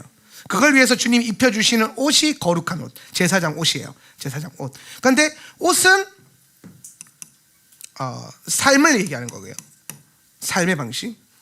그리고 거룩함은 카도시예요. 카도시의 뜻은 뭐예요? 구별된다라는 거예요. 구별된. 그러면서 결국엔 우리가 어떻게 영광스러워질 수 있고, 성도는 어떻게 그리스도의 영광과 그리스도의 아름다움을 나타낼 수 있는가, 성도는 어떻게 그 영광을 누릴 수 있는가, 그걸 제시하면서 너희가 구별된 삶을 살면, 구별된 삶이라는 거예요. 구별된 삶. 그러면 너희가 그리스도 안에 있는 영광과 아름다움을 누리게 될 거야. 나는 도전을 주는 거예요. 할렐루야. 굉장히 중요하죠, 사실은. 그러면 이제 여기서 이제 궁금증이 나오는 거죠. 오케이, 여기까지 누구나 다 아는 얘기예요. 어디서 들어본 얘기. 근데 중요한 건 이제 이 다음인 거죠. 그래서 구별됨이 뭔데? 성경이 말하는 구별됨이 뭡니까? 그래서 생각을 해봤어요. 생각을 쭉 해보면서 성경을 보니까 하나님은 토라를 통해서 계속 구별을 하더라고요. 구별을. 단예로 성막에 보면, 성막 안에 보면 성소에 휘장을 통해서 성소와 지성소를 구별하죠. 그리고 성막 울타리가 또 있어요. 성막만 있는 게 아니라 성막 경계선 울타리가 있거든요. 그래서 이 울타리를 통해서 일반 백성의 진영과 그 하나님의 성소의 진영을 경계를 세워요. 구별을 해요. 구별. 그 다음에 오늘 우리가 입는 이 제사장 옷이죠. 이 제사장 옷을 통해서 일반 백성, 그죠? 일반 백성들과 제사장들을 구별해요. 그리고 신약으로 넘어가면 성령의 인침이라는 게 있어요. 성령의 인치심. 그 인침을 통해서 세상에 속한 자와 그리스도 안에 속한 자를 구별하세요. 그리고 예수님이 이 땅에 오셔서 또 산상수, 마태복음의 산상수훈을 주시면서 제자도를 설파하세요. 제자도. 그래서 그 제자도를 통해서 뭐냐면은 예수 그리스도의 제자들과 무리들을 구별하시는 거예요. 계속 구별하시죠. 그죠? 그래서 구별하는 걸 쫙 모아보니까 무슨 얘기를 하냐면은 하나님스러운 것들과 일반적인 것, 하나님스러운 것과 악한 것, 하나님스러운 것과 나쁜 것, 이걸 자꾸 구별하는 거예요. 하나님의 사람과 그냥 사람, 둘 다 하나님이 만드신 사람인데 하나님이 만들었다고 해서 다 하나님 사람이 아니잖아요. 하나님의 사람과 사람. 그래서 지금 하나님이 구별하시는 가장 기준의 핵심이 뭐냐면은 하나님스러운 거예요. 하나님스러운 거. 결론적으로 하나님은 우리를 통해서 뭘 드러내기를 원하시냐면 하나님을 드러내기를 원하시는 거예요. 하나님이 되게 하는 거죠. 내가 하나님이 되게 하는 거예요. 그래서 인간을, 아담을 뭘로 만드시는 거예요? 하나님의 젤렘 형상으로 만드는 거예요. 그게 될 수 있는 가능성 있는 존재로 만들어야 되니까. 그래서 결국엔 이걸 우리식으로 가져오면은, 그래서 내가 하나님이 되려면 어떻게 해야 되냐? 여러분이 하나님이 되어야 되단 말이에요. 여러분이 예수님이 되어야 돼요. 그럼 그걸 어떻게 해야 될 거냐는 거야. 착하게 살면 돼요? 어떻게 살아야 여러분이 하나님처럼 살 수 있어요? 그걸 뭐냐면 토라예요. 토라. 토라가 내 삶 속에서 사라지고, 그 삶에서 돼서 어떻게 되냐면 내가 토라가 돼야 돼. 이 신비를 경험해. 내가 책이 되어야 된다고? 그게 아니라 여러분이 여러분으로 살지 말라 이 말이에요. 이게 이제 가장 거센 저항이에요. 자기답게 살지 마세요. 여러분이 원하는 대로 살지 말고, 내가 하고 싶은 대로 살지 말고, 말씀이 가리키는 것과 말씀이 가르치는 것이 내가 되게 하는 거예요.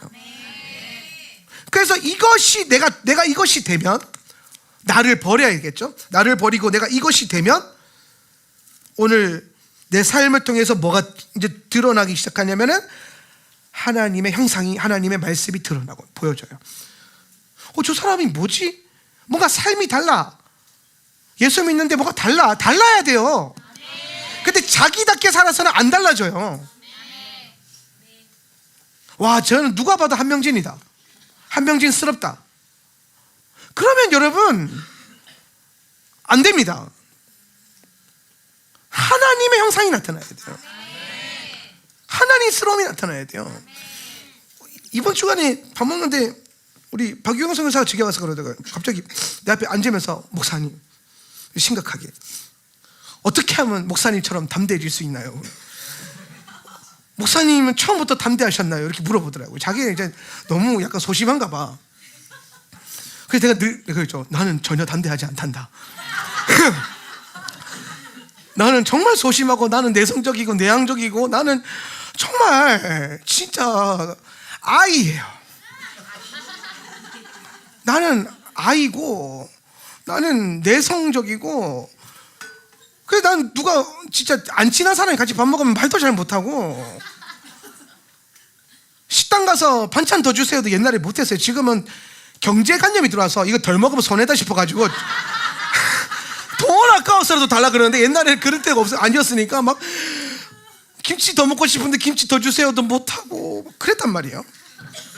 소심해. 나 그래서요 유경자매한테 목사님은 처음부터 담대하지 않았다. 나는 지금도 사실 담대하다고 생각하지 않는다. 나는 지금도 많이 겁나고, 나는 지금도 소심하고, 지금도 사람들 얼굴 잘 못 쳐다보겠고 막 그래. 내가 설교할 때 여러분이 막 쳐다보고 있는 것 같이 하지만 사실 다 먼 산 보는 거예요. 이 두 그룹 사이에 있는 저 벽을 보고, 이 두 그룹 사이에 있는 거기를 보고, 여기는 저기를 보고. 그런데 어떻게 강단에서 그렇게 열심히 열정적으로 설교를 할 수 있냐는 거예요. 근데 그거는 여러분 내 기질이 아니에요. 한 목사님답게 설교하시네. 안 그래요. 저렇게 설교했으면 하나님이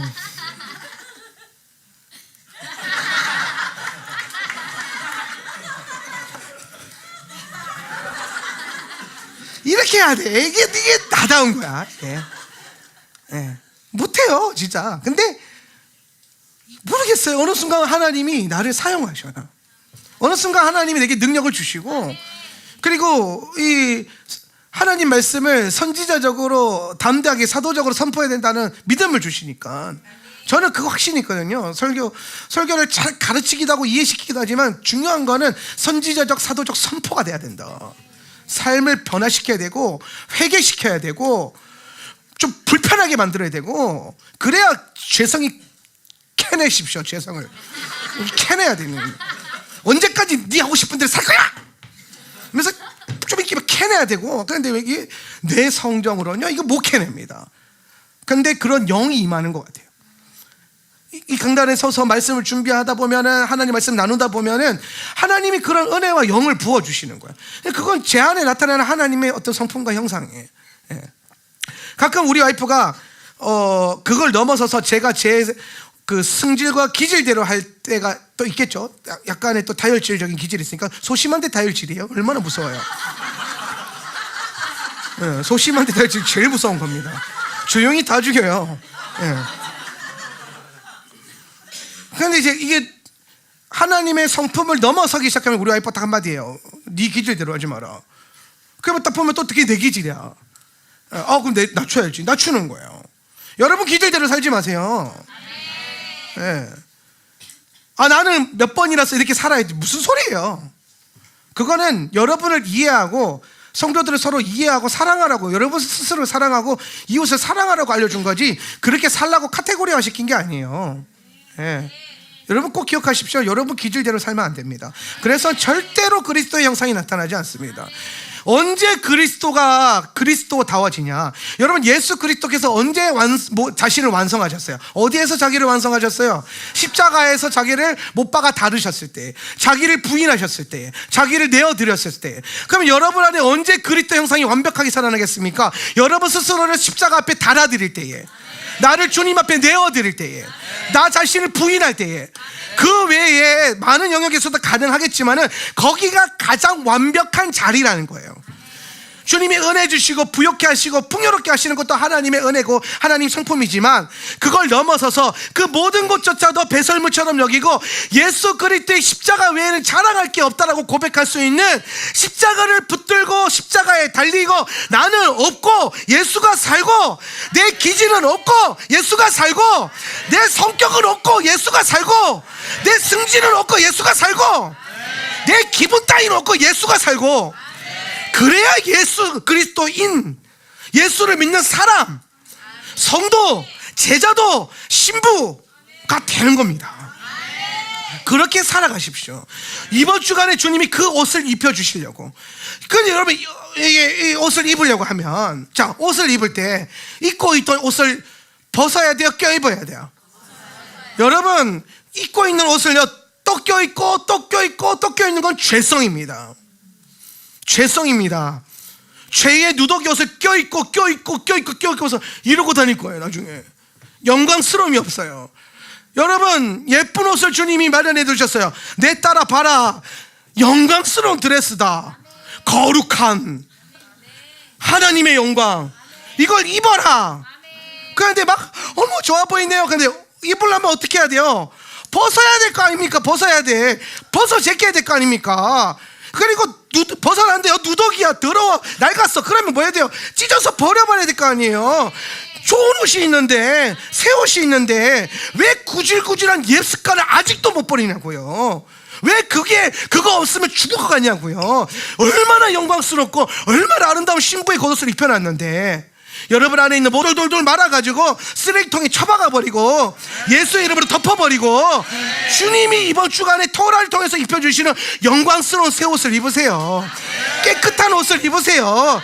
나는 이제 이전과 달라. 나는 저 문을 열고 들어올 때랑 지금은 달라. 웃어보세요. 웃어. 시 하나 둘 셋. 하하하하. 나는 저 문 열고 들어올 때부터 표정도 지금 달라. 할렐루야. 달라야 돼요. 좋은 옷이 있는데 아끼면 똥 된다. 내가 복음 1장 1절이에요. 아끼면 똥 된다. 주님이 주시는 것은 입어야 된다. 안 달아요. 입으세요. 달라지세요. 우리는 달라질 수 있어요. 우리는 진짜 잘 살 수 있어요. 우리 진짜 예수 안에서 이 마지막 때에 행복하게 종말의 길을 걸어갈 수 있어요. 오늘 기대하면서 걸어갈 수 있어요. 우리는 반드시 내 기질을 버릴 수 있고 내 연약함을 버릴 수 있고 내 수치심을 버릴 수 있고 나를 묶고 있었던 그 몬스의 모든 묶임들을 우리는 지금 이 시간 바로 버릴 수 있어요. 할렐루야. 오늘 여러분을 두렵게 하고 여러분을 거절감을 일으켰던 모든 것들을 주님이 다 벗어. 그것도 벗어. 실패 벗어. 좌절감 벗어. 욕심 벗어. 네 마음대로 살던 거 다 벗어. 벗어. 더럽고 추한 남는 옷을 벗어라. 내가 새 옷을 지금 마련해줬잖아. 입으세요. 할렐루야. 입고 하나님 자녀답게 그리스도의 신부답게 당당하게 걸어가세요. 날 벗으세요. 그리스도의 영광, 교회의 풍성함, 하나님 나라의 존귀함이 뭐 프라다, 구찌, 페레가모, 알마니 이런 거 말고 예수 그리스도, 교회, 영광, 마지막 때 이런 걸 입으라고. 할렐루야. 하나님께 영광의 박수 한번 해주시죠. 성령으로부터 온 것들을 입으세요. 여러분에게 합법적으로 주어진 그걸 입으세요. 제사장답게 살아갑시다. 대제사장답게 섬겨드립시다. 자리에서 일어나셔서 기도합시다. 오늘 이번 주간에 하나님께서 우리에게 입어야 될 합당한 옷이 있다고 말씀하시는데 그러기 위해서는 여러분 지금 입고 있는 우리의 남다른 옷을 벗어버려야 됩니다. 우리의 옛사람의 습관을 벗어버립시다. 우리가 그동안 해왔던 방법을 내려놓읍시다. 그리고 더 나아가서 오늘 하나님의 말씀이 오늘 주님이 우리에게 주시는 그 새 옷을 입기 위해서 다 내려놓고 벗어버리고 예수 그리스도로 말미암아 옷을 입고 제사장다운 옷을 입고 하나님의 제자 예수 그리스도의 신부 오늘 제사장다운 삶을 살아갈 수 있도록 우리를 이끌어 주시옵소서. 우리 말씀 생각하며 결단하며 다 같이 한번 기도하겠습니다. 하나 둘 셋. 주여